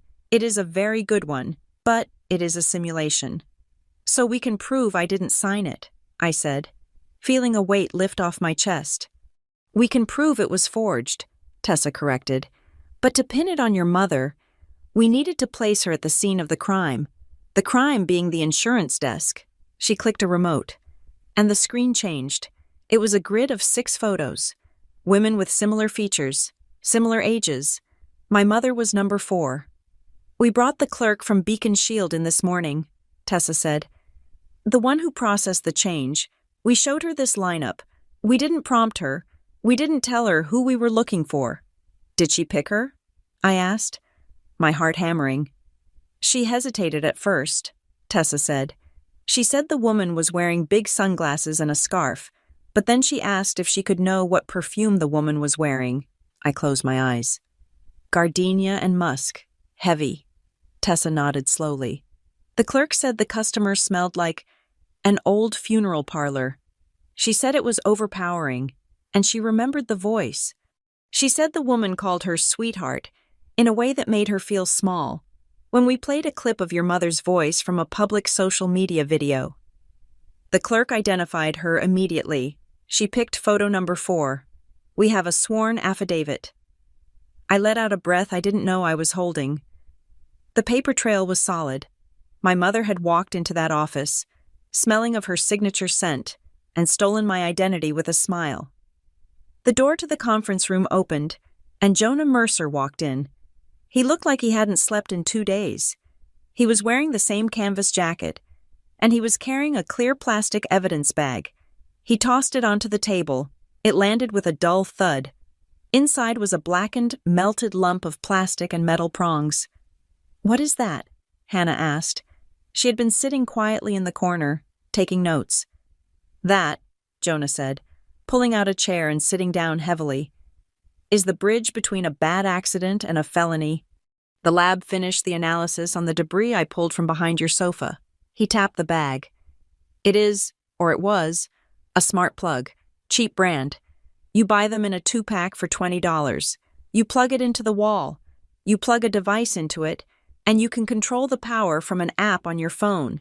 You can set a timer. You can turn it on from the other side of the world." "I don't use those," I said. "I don't trust the cybersecurity." "Exactly," Jonah said. "But someone plugged this one in, and they plugged a heating element into it, maybe a hot plate, maybe a modified coil. They set the timer for 4:17 in the morning. Then they walked away. They didn't need to be there to light the match. They let the Wi-Fi do it." "The coward's match," I whispered.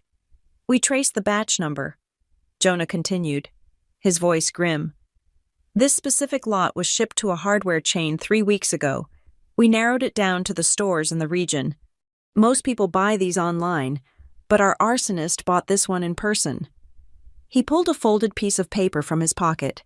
It was a printed still from a security camera. It showed a checkout counter. The timestamp was 2 weeks ago. Standing at the register was a woman. She was paying cash. She was wearing a baseball cap pulled low, but the coat was distinctive, a beige trench coat. "That is the store on Elm Street," I said, recognizing the logo on the wall behind the cashier. "That is 5 minutes from my mother's house." "Paid cash," Jonah said. "Thought that made her invisible, but she scanned a loyalty card for a discount, a loyalty card registered to Gordon Parker." "Oh my God," Hannah said. "They saved 50 cents on the murder weapon and got caught." "Greed," Tessa said, leaning back in her chair with a shark-like smile. "It is always the greed that gets them. They couldn't resist the points." "So we have her at the insurance office." I counted on my fingers. "We have her buying the device. We have her entering my apartment with a bag and leaving without it. We have the device in the ashes." "There is one more thing," Hannah said. She opened her laptop and turned it toward us. "I did what you asked. Maddie, I went through the raw data of your cloud storage. I looked at the login history for your password manager." I felt a cold shiver. My password manager was the key to everything. "There was a successful login on October 11th, Hannah said. "The day before the insurance policy was changed. The IP address resolves to a residential connection in Ridgehaven. My parents' house," I said. "She guessed your master password," Hannah said softly. "Or she knew it." "I used a variation of an old phrase we used to say," I admitted, feeling a flush of shame. "I thought it was clever. I thought it was obscure." "She used it to get your insurance credentials," Hannah said. "She logged in, checked the policy number, and then went to the office the next day to execute the change. It was a digital reconnaissance mission." The silence in the room was heavy. The picture was complete. It wasn't just a fire. It was a complex, multi-layered operation involving identity theft, cyber intrusion, fraud, and arson. It was a conspiracy. "This is enough," I said, looking at Jonah. "This has to be enough to arrest them." "It is," Jonah agreed. "I submitted the affidavit for the search warrant and the arrest warrants this morning. The judge is reviewing them now, but it is Friday. The courts are slow. We might not get the signatures until Monday morning." "Monday?" I asked, panic rising in my throat. "But the lunch is Sunday." "Which brings us to the strategy," Tessa said, taking charge of the room again. She stood up and walked to the whiteboard. She wrote one word in red marker: control. "Why is your mother calling a family meeting?" "Madeline?" Tessa asked. "Why invite the aunts and uncles? Why now?" "To embarrass me," I said. "To show everyone I am unstable." That is part of it, Tessa said. But that is just the theater. What is the goal? The goal is the money. The insurance company has frozen the payout because of the investigation. Your mother knows that. She knows she can't get the check yet, so she needs to make sure that when the check does come, she can control it. Tessa drew a line from control to a new phrase, power of attorney. She is going to ambush you, Tessa said flatly. She is going to frame it as love. She will say you are too traumatized to handle the legal battle with the insurance company. She will say you are mentally fragile. She will have a document ready, a temporary guardianship or a power of attorney for finances. She will ask you to sign it, just so we can help you. Sweetie. I felt sick. It made perfect sense. If I signed that, they could negotiate with the insurance company on my behalf. They could settle the claim, take the money, and put it into an account I couldn't touch. She will do it in front of the family so you feel pressured, Hannah added.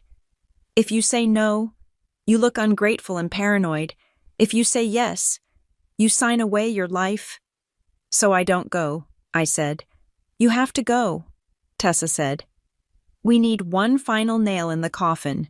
We need them to admit, on tape, that they are trying to manipulate the situation. We need them to lie to you while you are recording them. It goes to intent to defraud. It destroys any defense they might have about misunderstanding the policy.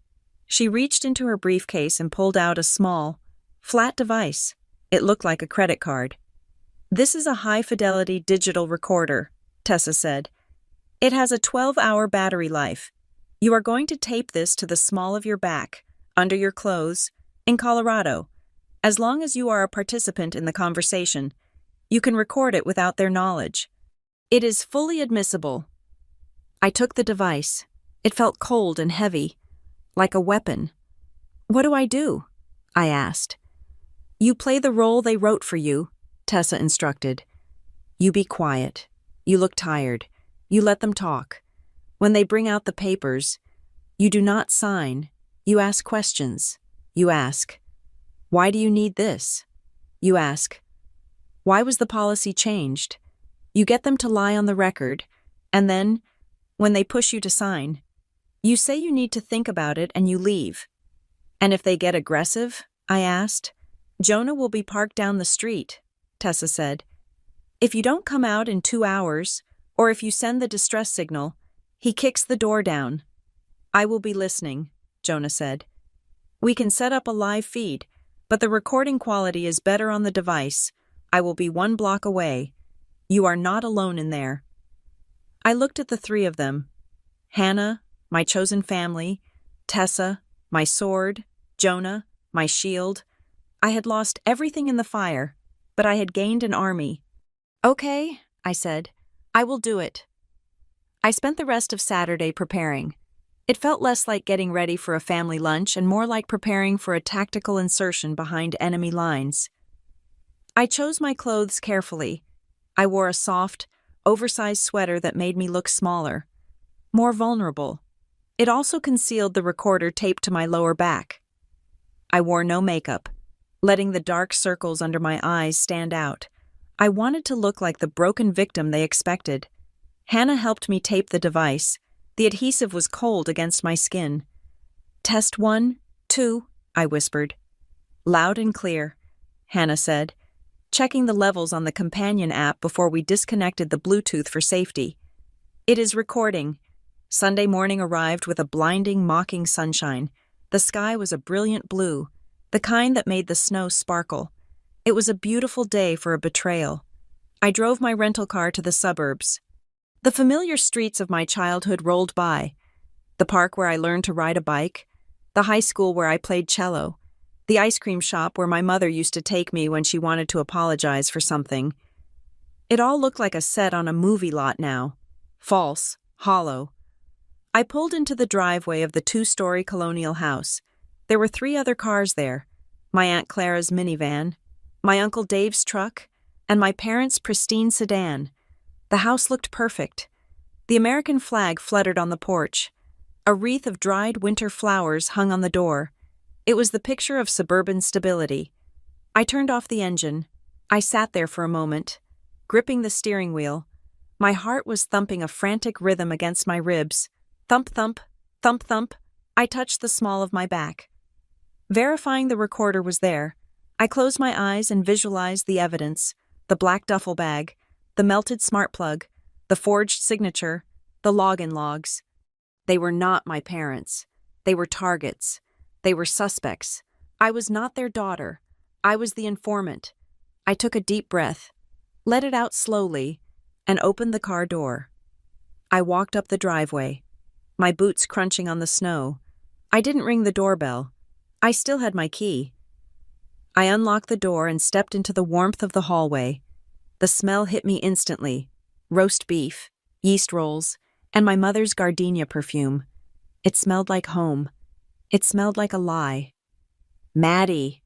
My mother appeared from the kitchen, wiping her hands on an apron. She beamed at me, her eyes crinkling with a delight that didn't reach her pupils. "You made it!" she cried, rushing forward to envelop me in a hug.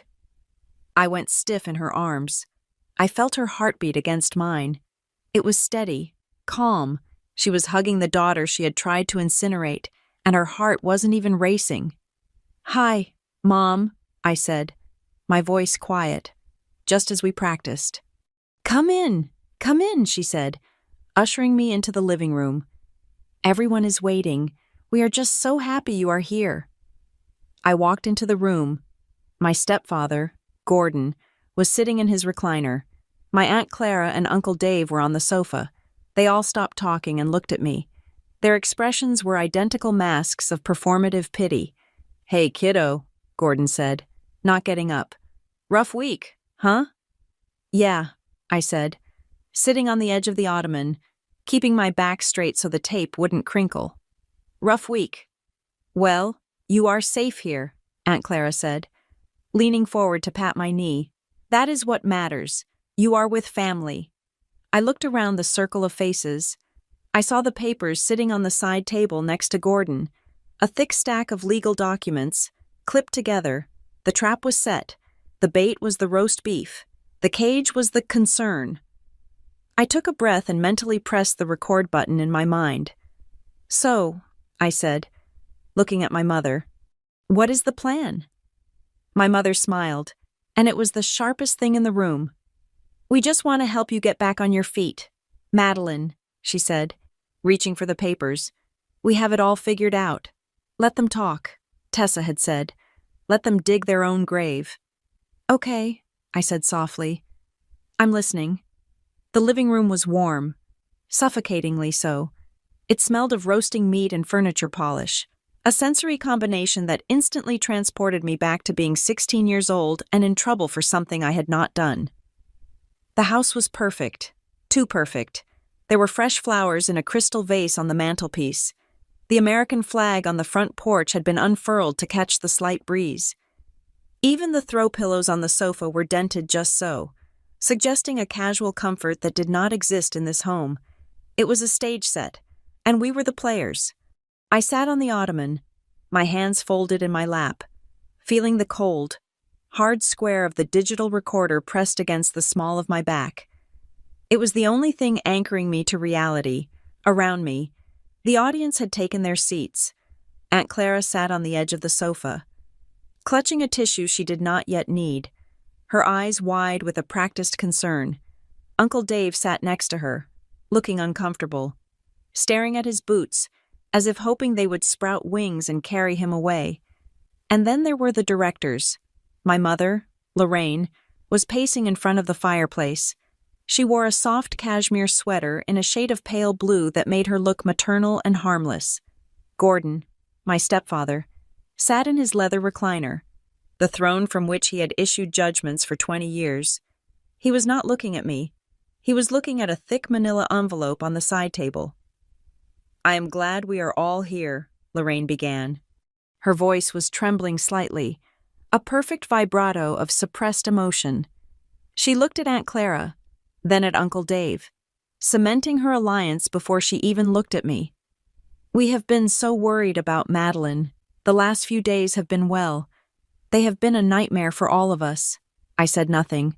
I kept my face blank, my breathing shallow. Let them talk. Tessa had said, "Be a stone." "The fire was a tragedy," Lorraine continued, finally turning to face me. She looked at me with eyes that were wet with unshed tears, but beneath the gloss, I saw the hard, flinty look of a shark checking for blood. "But what has happened since the fire is even more heartbreaking. Gordon and I think that the trauma has been too much for her." She paused for effect. The room was silent except for the ticking of the grandfather clock in the hall. "Madeline has been saying things," Lorraine whispered, leaning in toward her sister. "Terrible things. Clara, she has been confused.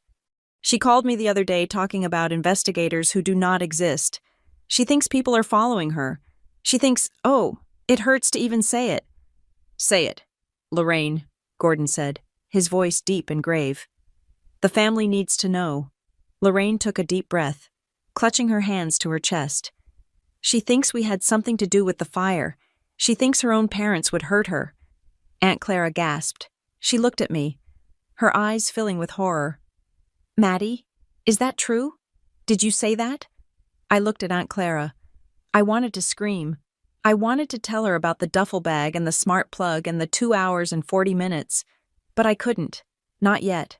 I had to let the lie fully form before I could shatter it. "I am just trying to understand what happened to my home," I said quietly. My voice was steady, which I knew would irritate my mother. She wanted me to shout. She wanted me to deny it hysterically. "See?" Lorraine said, gesturing at me with an open palm. "She is dissociated. Look at her. She is sitting there like a statue. That is shock. Clara, that is a psychotic break. She has invented a conspiracy because the reality that she left a candle burning is too painful for her to accept." "I did not leave a candle burning," I said. "You did," Gordon snapped. "The fire department report said it was likely electrical or accidental misuse. But you can't accept that, can you? You need a villain." He leaned forward, his leather chair creaking. "We had to call her employer," Gordon said, addressing Uncle Dave. "We had no choice. She was becoming a danger to herself.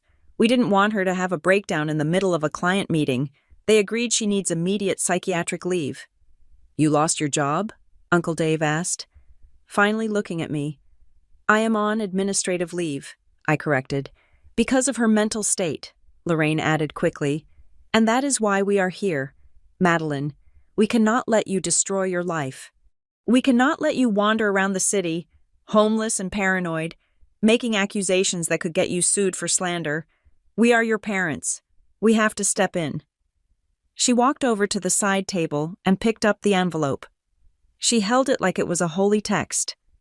"We have spoken to a lawyer," Lorraine said. "A family friend. He agrees that you need a period of rest, a period where you don't have to worry about money, or insurance, or legal battles."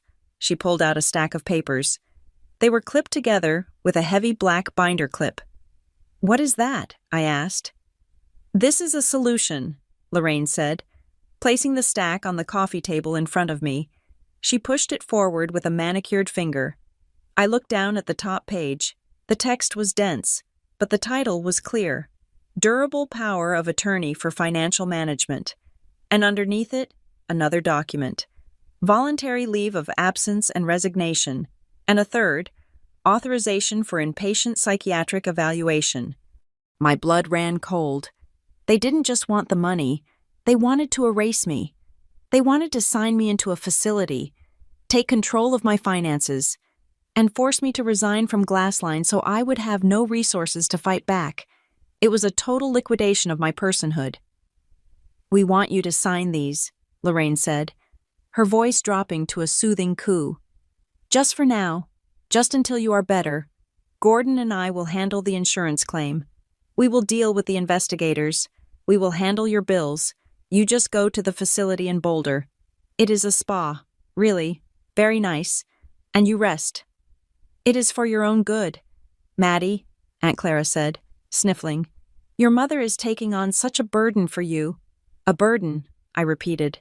"A huge burden," Gordon said. "Do you know how complex these insurance claims are? You are in no state to handle it. If you say the wrong thing to the adjuster, They will deny the claim, and you will get nothing. We are trying to save your settlement." I looked at the papers, then I looked at the recorder taping my skin. I needed them to say it. I needed the connection. "So," I said slowly, "if I sign this, you get control of the insurance money?" "We get to manage it for you," Lorraine corrected, "to make sure it is used for your treatment and your new home. You can't be trusted with large sums of money right now. Madeline, you are not well." "And the policy?" I asked. "The renter's insurance policy?" "What about it?" Lorraine's eyes narrowed slightly. "It is a lot of money," I said. $75,000, plus the liability. "It is standard coverage," Gordon said dismissively. "Stop obsessing over the numbers. This is about your health." I took a deep breath. I felt a strange calm settle over me. This was it. The moment Tessa had prepared me for. The moment I stopped being the daughter and started being the prosecutor. I looked directly at my mother. I locked eyes with her. "Mom," I said, my voice clear and loud enough for the microphone to catch every syllable. "If you are only doing this to help me, if you only want to manage the money because I'm sick, then why did you change the beneficiary on my policy to yourself 4 months ago?" The silence that followed was not the silence of a pause. It was the silence of a vacuum. It sucked the air out of the room. Aunt Clara stopped sniffling. Uncle Dave looked up sharply. Lorraine froze. Her hand, which had been reaching out to pat my shoulder, stopped in midair. Her face went slack, the mask of concern slipping for a fraction of a second to reveal sheer, unadulterated panic. "What?" Aunt Clara whispered. "Lorraine, what is she talking about?" "I don't know," Lorraine stammered, pulling her hand back. She laughed, a brittle, high-pitched sound that grated on the nerves. "See? This is what I mean. The paranoia. She is imagining things." "I am not imagining it," I said, keeping my eyes on her. "I went to the insurance office on Friday. They showed me the document, dated October 12th. Beneficiary, Lorraine and Gordon Parker. 100% payout. Signed with my name." I turned to Gordon. "Did you think I wouldn't find out?" I asked. "Or did you think the fire would destroy the records too?" Gordon's face turned a mottled shade of red. He stood up, his fists clenching. "You are lying. You are a liar. Madeline, you are trying to turn the family against us." "Show me the policy then," I challenged. "If I am lying, log into the account right now. Let's show Aunt Clara the beneficiary page." "We do not have to show you anything," Lorraine snapped, her voice losing all its sweetness. The venom was leaking out now. "This is exactly why you need to be committed. You are twisting reality. You signed that paper. You begged us to be on the policy because you were afraid of living alone." "I begged you?" I asked. "I begged you to take the money if my house burned down?" "You are sick," Lorraine shouted, abandoning the worried mother act entirely. She stepped closer to me, looming over the ottoman. "You are ungrateful, and you are sick. You are going to sign these papers. Madeline, you are going to sign them right now, or so help me God. I will have the police drag you to the psych ward myself." "Is that a threat?" I asked softly. "It is a promise," she hissed. "You have no job. You have no home. You have nothing unless we give it to you. Do you think anyone will believe you? A lonely single woman who sets her own apartment on fire for attention? We are saving you from prison, you stupid girl." "Lorraine!" Aunt Clara cried out, shocked by the sudden change in tone. "Shut up, Clara," Gordon barked. He moved toward me, his physical presence looming large. He was using intimidation now. The stage play was over. This was a mugging. "Pick up the pen," Gordon said, pointing to the documents. "Sign the power of attorney. We are done playing games." "You forged my signature," I said, looking up at him. "And you planted the device. I know about the bag. Mom, I saw the video." Lorraine's face went white. "What video?" "The hallway video," I said. 2 hours and 40 minutes. You went in with a full bag. You came out empty-handed." "That is illegal," Lorraine stammered. "You can't see that." "I saw it. I said. And I know about the smart plug. The room was vibrating with tension. Gordon looked like he was about to strike me. Lorraine looked like a cornered animal, her eyes darting around the room, looking for a weapon or an exit. "You listen to me," Lorraine said, her voice low and dangerous. She grabbed my arm, her fingers digging into my flesh. "You are going to sign this, and you are going to keep your mouth shut. If you try to fight us, we will bury you. We will make sure you never work again. We will make sure every doctor in this state says you are insane." "Let go of me," I said. "Sign it," she screamed, shaking me. "I need to think about it," I said, pulling my arm away. "There is no thinking," Gordon roared. "You sign it now." The brutality of it hung in the air. Aunt Clara was sobbing openly now, terrified by the monsters her sister and brother-in-law had become. I stood up. My legs were shaking, but I stood. "I am leaving," I said. "You are not going anywhere," Gordon said, stepping between me and the door. "Sit down." "This is kidnapping," I said. "If you don't let me leave, it is kidnapping. It is an intervention," Lorraine shrieked. "We are your parents." "You are not my parents," I said. "You are the beneficiaries." Gordon reached out to grab me. He was going to force me back into the chair. I braced myself. I knew I had enough on the tape. I just needed to survive the next 30 seconds. And then, it happened. The sound was melodious, a generic two-tone chime that signaled the arrival of a neighbor or a delivery. Ding dong. The doorbell rang. Gordon froze. His hand hovered inches from my shoulder. Lorraine whipped her head toward the hallway. "Who is that? Did you invite someone?" "No," Gordon said. "Ignore it." Ding dong. Ding dong. The ringing was persistent, urgent. "I'll get it," Uncle Dave said, standing up quickly. He wanted out of that room. He looked like he wanted to run. "Dave, sit down," Lorraine ordered, but Uncle Dave didn't sit down. He walked to the hallway. He opened the front door. We heard a voice, a deep, gravelly voice that I knew better than my own heartbeat in that moment. "Good afternoon. Is Madeline Knight inside?" "Yes," Uncle Dave stammered. "She's in the living room. I am Jonah Mercer, Fire Investigation, and these are officers from the Ridgehaven Police Department." I saw the color drain from Gordon's face.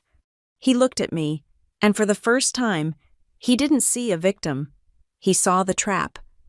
"You," Lorraine whispered, staring at me with a look of pure betrayal. "You set us up." "No." "Mom," I said, reaching behind my back and peeling the tape off my skin. I pulled the small black recorder out and held it up. The red light was still blinking, steady and unblinking. "I just let you speak." The silence that followed my revelation was shattered not by a scream, but by the heavy, authoritative thud of boots on the hardwood floor. Jonah Mercer did not wait for an invitation. He stepped past a stunned Uncle Dave, filling the hallway with a presence that was colder and harder than the winter wind outside. Behind him, 2 uniformed officers from the Ridgehaven Police Department moved with practiced efficiency, their hands resting near their belts, their eyes scanning the room for threats. The air in the living room changed instantly. The smell of roast beef and furniture polish was replaced by the metallic, sterile scent of the law. The stage play was over. The house lights had just been turned on, revealing the wires and the trapdoors. "Lorraine Parker," Jonah said. He did not shout. He did not need to. His voice was a low rumble that vibrated through the floorboards. "Gordon Parker, I have a warrant for your arrest." Lorraine stood frozen near the fireplace. Her hand was still extended toward me, fingers curled into a claw where she had been gripping my arm just seconds before. She looked at Jonah, then at the officers, and then her eyes snapped back to me. For a moment, she looked like a glitching computer program, her face cycling through expressions, confusion, rage, terror, before settling on a mask of indignant outrage. "This is absurd!" she shrieked, the sound tearing at her throat. She pointed a shaking finger at me. "My daughter is mentally unstable. She is having a psychotic episode." You cannot burst into my home based on the ravings of a sick girl. We are not here because of your daughter's word, Mrs. Parker, Jonah said. Stepping into the center of the room, he reached into his jacket pocket and pulled out a folded document. He held it up, not like a piece of paper, but like a weapon. We are here because of the math, and the math does not lie. Get out of my house, Gordon bellowed. Standing up from his recliner, he tried to summon the bluster he had used on me his entire life, the intimidation of a large man used to getting his way. I know my rights. You have no grounds here. This is a private family matter. Sit down, Mr. Parker, one of the uniformed officers said. It was a command, not a request. Gordon blinked, the air rushing out of him as the officer stepped closer, hand hovering over his cuffs. Gordon sat. Jonah turned his gaze to the audience, my Aunt Clara and Uncle Dave, who were huddled together on the sofa, looking like they were watching a car crash in slow motion. You want to know the grounds? Jonah asked, his eyes locking on Lorraine. Let us talk about the timeline. Mrs. Parker, you told the insurance adjuster you were in the apartment for 10 minutes. You told your daughter you were just dropping by, but the building entry logs say you were there for 2 hours and 40 minutes. Lorraine's mouth opened and closed. The logs are wrong. Electronics glitch all the time. Logs can glitch, Jonah conceded, his voice dripping with a terrifying calm. But cameras do not.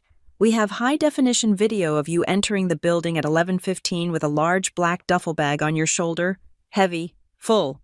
He took a step closer to her. And we have video of you leaving at 1:55, no bag, empty-handed. I left some old clothes for her. Lorraine stammered, desperation creeping into her voice. I donated them. That is not a crime. We found the bag, Jonah said. The sentence hung in the air like a guillotine blade. Lorraine went dead still. What? You didn't leave it in the apartment to burn, did you? Jonah said, shaking his head with a look of mock disappointment. You got nervous. Maybe you thought the accelerant would not consume the zipper. Maybe you thought the fire marshal would find the synthetic fabric fused to the floor. So you took it out of the apartment, but you couldn't walk out to the car with it because the plan was to leave empty-handed. So you dumped it. He pulled a plastic evidence bag from his other pocket. Inside was a photo. The trash chute in the service corridor, Jonah explained to the room. You threw it down the chute. You thought it would go into the compactor and be crushed into anonymity. But the compactor was full. Mrs. Parker, it hadn't cycled since Tuesday morning. The superintendent found a black duffel bag sitting right on top of the pile. Lorraine made a noise that sounded like a strangled cat. And inside the bag, Jonah continued, relentless. We found the packaging for a brand new smart plug. We found a receipt from the hardware store on Elm Street, dated 2 weeks ago, paid in cash, but with a loyalty card scan. Gordon Parker's loyalty card. Gordon made a sound now, a low groan, and put his head in his hands. And just to be thorough, Jonah said, we dusted the packaging. We found 2 sets of prints, yours, Lorraine, and yours, Gordon. No, Aunt Clara whispered. She stood up, her hands trembling. Lorraine, is this true? Did you try to burn Maddie's place? They are lying, Lorraine screamed. It was a primal, ugly sound. She abandoned the motherly facade entirely. Her face twisted into a snarl, her lips peeling back from her teeth. She did it! Madeline did it! She is the one who needs money. She hates us. She planted the bag. We also have the witness from the insurance agency, Jonah interrupted, his voice cutting through her hysteria. The clerk identified you. Lorraine, she picked you out of a lineup. She remembers your perfume. She remembers you forging your daughter's signature on October 12th.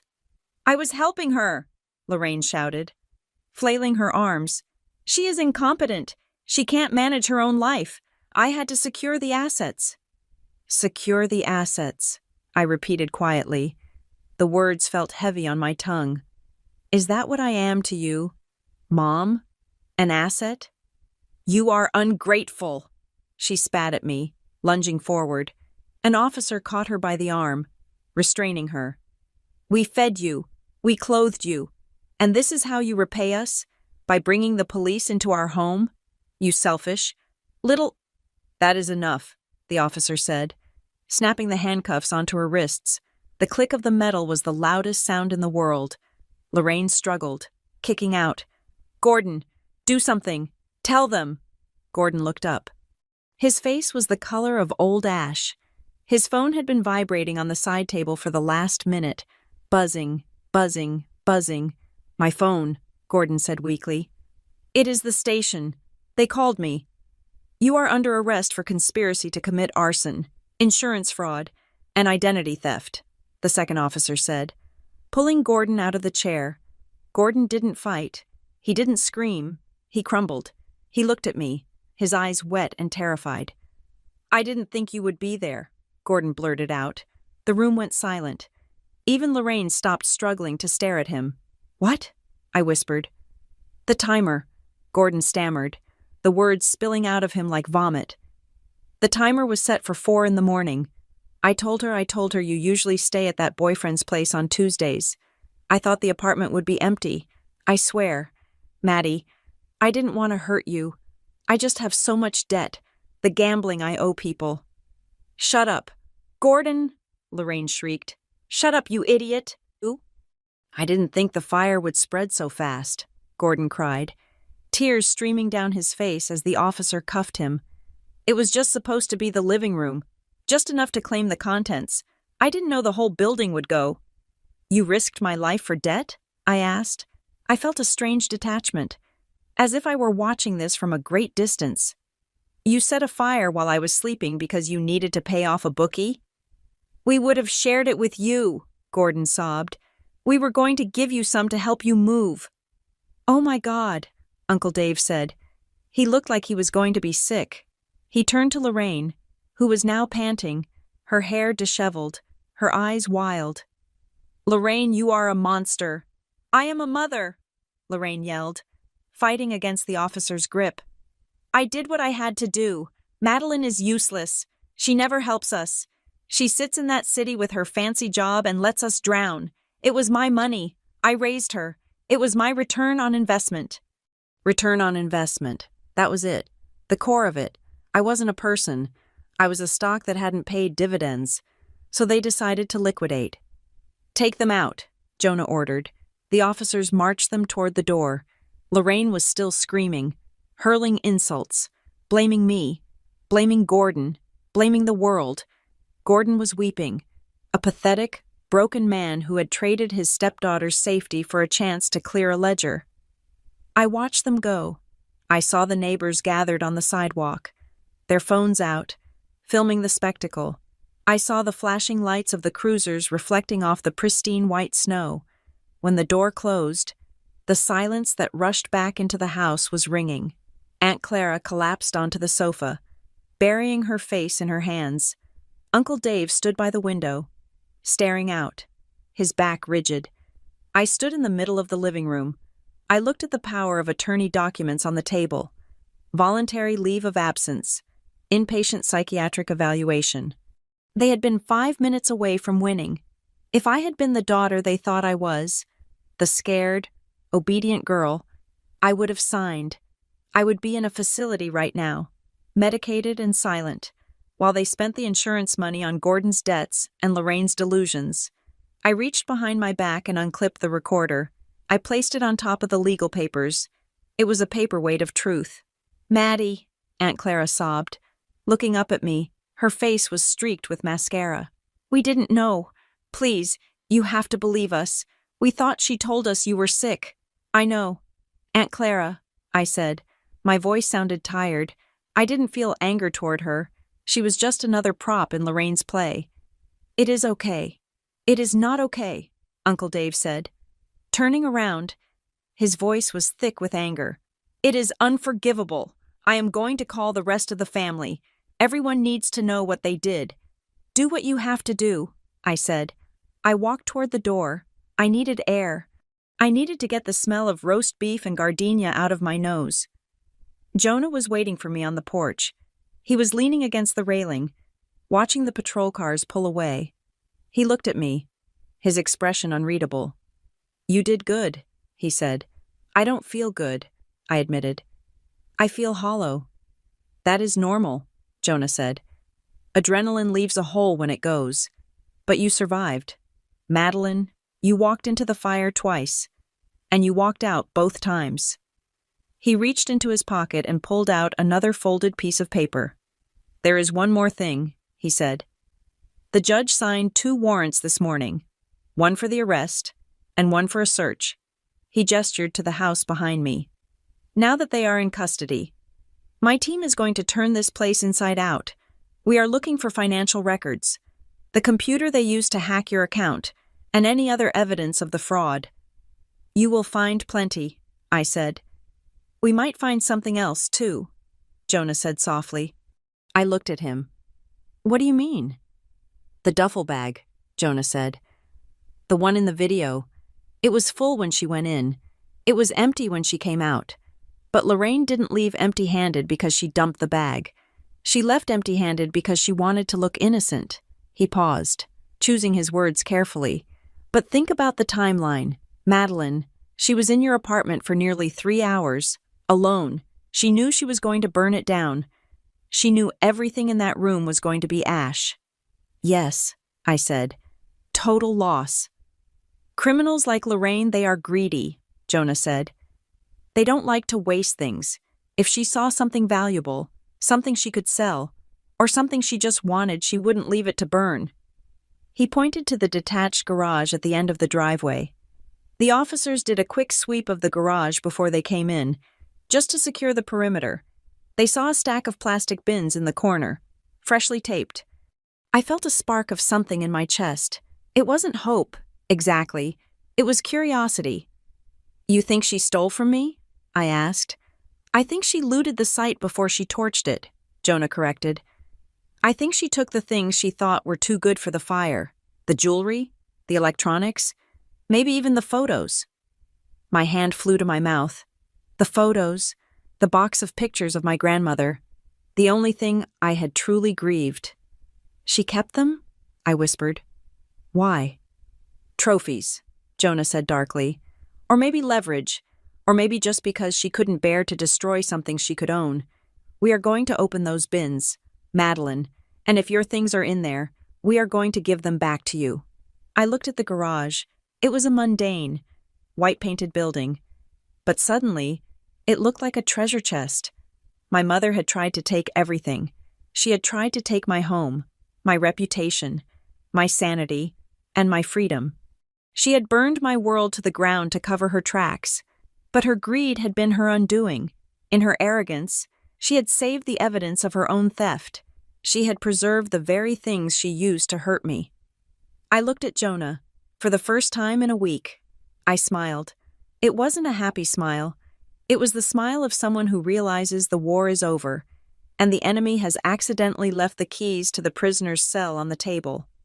Open the bins, I said. I want to see what she saved. Jonah nodded. He signaled to the remaining officer.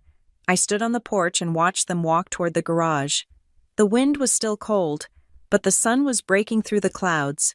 The house behind me, the perfect suburban stage, was silent now. The actors were gone. The audience was weeping, and I was still standing. I took out my phone. I had one text message to send. To Hannah. It's done. I'm coming home. I didn't mean the apartment. I didn't mean the house behind me. I meant the place where people didn't burn you for money. I meant the future. And for the first time in a long time, I knew exactly where that was. The garage was cold, smelling of gasoline and old dust, a sharp contrast to the heated drama that had just played out in the living room. I stood by the door, hugging my arms around my chest, watching Jonah Mercer and the remaining officer cut through the packing tape of a gray plastic storage bin. It was a standard bin, the kind you buy at a big box store for $10. It was labeled in my mother's handwriting. The black marker script read simply, Madeline, donations. Jonah ripped the lid off. I stepped forward, my breath hitching in my throat. I expected to see junk. I expected to see old clothes or broken appliances, the kind of things people actually store in garages. Instead, I saw my grandmother. Lying on top of a pile of bubble wrap was the leather-bound photo album I thought had turned to ash 3 days ago. It was the album containing the only existing pictures of my father's mother, the woman who had taught me to play the piano before she passed.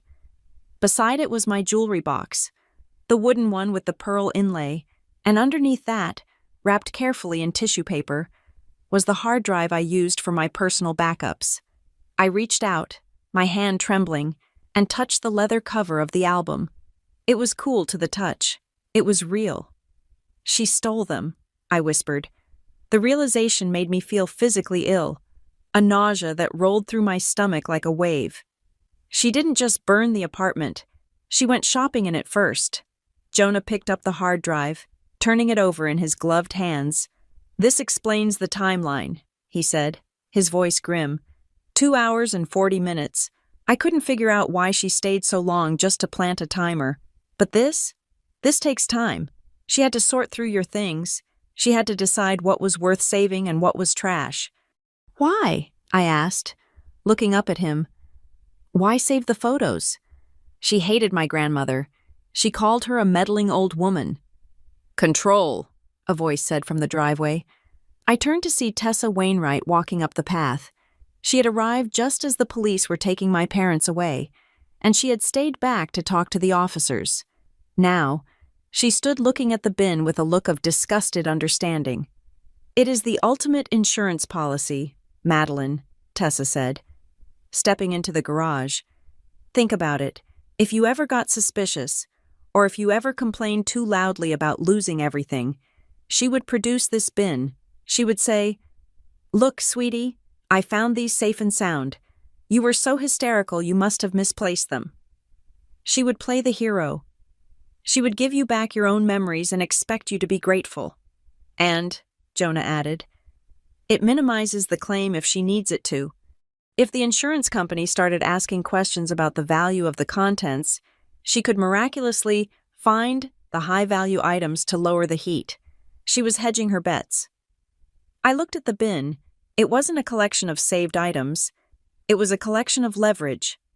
My mother had looked at my life, categorized it, and decided which parts she could use to manipulate me later. "Take it all," I said to the officer. "Log it as evidence. I don't want to touch it until the trial is over." The trial was not the sensational television event my mother probably imagined she was starring in. It was a series of quiet, sterile hearings in courtrooms that smelled of floor wax and boredom. Tessa was right about the paper trail. Once the forensic accountants got into my parents' finances, the story unraveled with pathetic speed. Gordon's gambling addiction was not a secret vice. It was a gaping black hole. He owed $60,000 to a sports book in Nevada and another $40,000 to credit card companies. They were drowning. They had looked at my renter's insurance policy not as a safety net for me, but as a winning lottery ticket for them. The district attorney did not offer mercy. He offered math. Lorraine Parker pleaded guilty to first-degree arson, insurance fraud, and aggravated identity theft. She took the plea deal because Tessa had lined up 5 witnesses, including the clerk from the hardware store and the notary she had tricked. The evidence was a wall she could not climb over. She was sentenced to 8 years in state prison. Gordon Parker took a different deal. He pleaded guilty to conspiracy and reckless endangerment because he cooperated and gave up the details of the timeline. His sentence was lighter, 4 years, with mandatory addiction treatment. I sat in the back row during the sentencing. I didn't make a victim impact statement. Tessa had advised against it, saying that my silence would hurt my mother more than any words. She was right. When the judge read the sentence, Lorraine turned to look at me. She was searching for a reaction. Tears, anger, anything to prove she still had power over me. I gave her nothing. I looked at her with the same polite, detached interest I would give to a stranger on a bus. I saw her face crumble, not because of the prison time, but because she realized she was no longer the main character in my life. The insurance money came 2 weeks later. It was a wire transfer. Beacon Shield, after reviewing the police reports and the court documents, reinstated me as the sole beneficiary.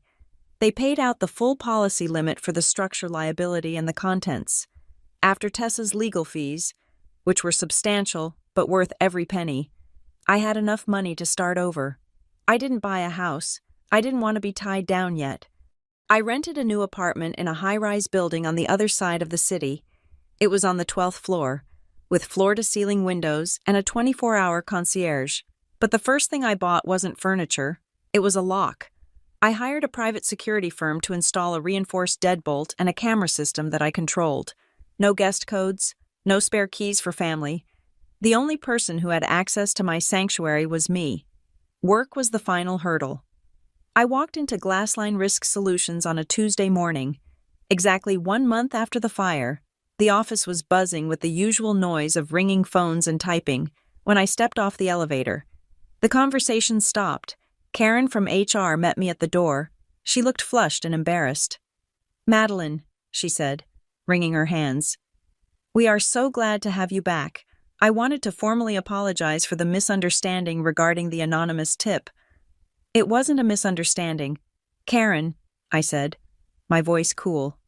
"It was a weaponized compliance report sent by a woman who is now a convicted felon.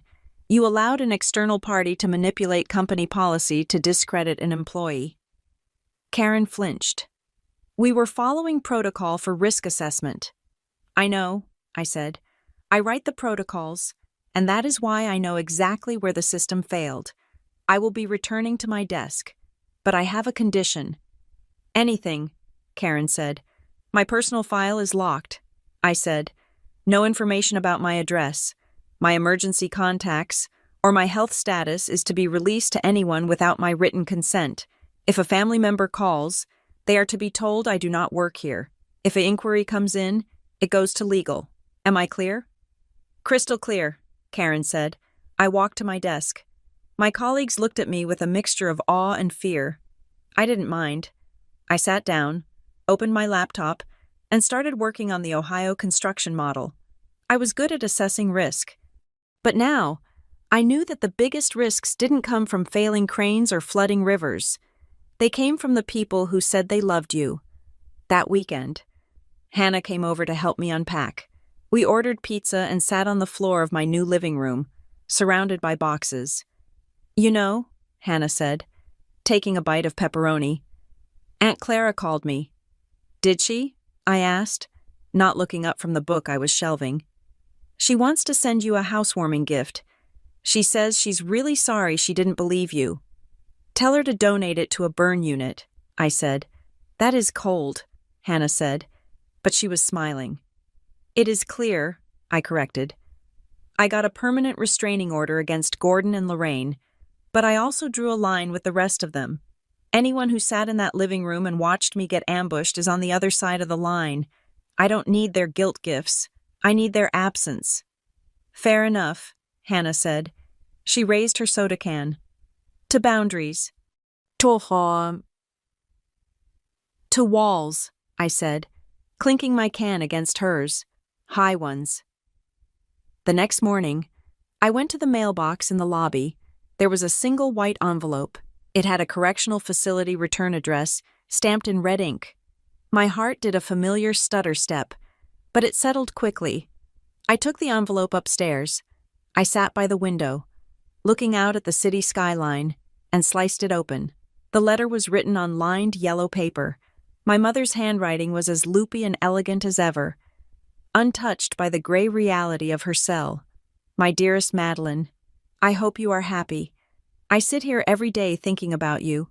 I know you are angry, and I forgive you for that. We all make mistakes. I just wanted to save us. Sweetie, I wanted to make sure you were taken care of. Gordon is weak, but I was only ever thinking of you. Please don't forget that I am still your mother. You only get one. I will be waiting for your letter. I know you will come around eventually. You need me. Love, Mom." I read it twice. The gaslighting was so ingrained in her, it was like a reflex. She forgave me. She was thinking of me. She was the martyr in a jumpsuit. I didn't feel anger. I felt a profound sense of exhaustion. She would never change. She would spend 8 years in that cell rewriting the story until she was the victim and I was the villain who put her there. I walked to my desk and pulled out a fresh sheet of paper. I picked up a pen. I didn't write, "Dear Mom." I wrote, "To Madeline, you survived the fire. You survived the betrayal. You survived the people who were supposed to protect you. You learned the hardest lesson of all. Biology is an accident, but family is a choice. You do not owe anyone your safety. You do not owe anyone your sanity. Love is not a transaction, and family is not ownership. You are not the things you lost. You are the person who walked out of the smoke. Keep walking." I folded the note and put it in my jewelry box, the one Jonah had rescued from the garage. I took my mother's letter, walked to the kitchen sink, and held a lighter to the corner of the yellow paper. I watched the flame catch. It curled the paper, turning the elegant lies into black ash. I dropped it into the sink and watched it burn until there was nothing left but a smudge of carbon. Then I turned on the faucet and washed it down the drain. I dried my hands. I put on my coat. I had a meeting with Jonah Mercer. We were going for coffee, not as investigator and victim, but as two people who understood that sometimes you have to sift through the ashes to find the truth. The title of my life for the last month had been a headline, "After My Apartment Burned." My parents said, "Not our problem," but as I walked out of my building and into the crisp, clean air of a new season, I realized the headline was wrong. It wasn't their problem anymore, and it wasn't mine. The fire had taken my furniture, my clothes, and my sense of naive security, but it had also burned down the illusion I had been living in for 32 years. The investigator had arrived, and he hadn't just determined the cause of the fire. He had determined the cause of my pain. The fire was out, the smoke had cleared, and for the first time in my life, I could breathe. Thank you so much for listening to Madeline's story. If this story made you feel the heat of the fire and the chill of the betrayal, please let me know in the comments where you are listening from. I love seeing our community grow across the map. Don't forget to subscribe to Lily Revenge Stories. Hit that like button and smash the hype button so more people can hear the truth about what happens when the smoke clears. See you in the next story.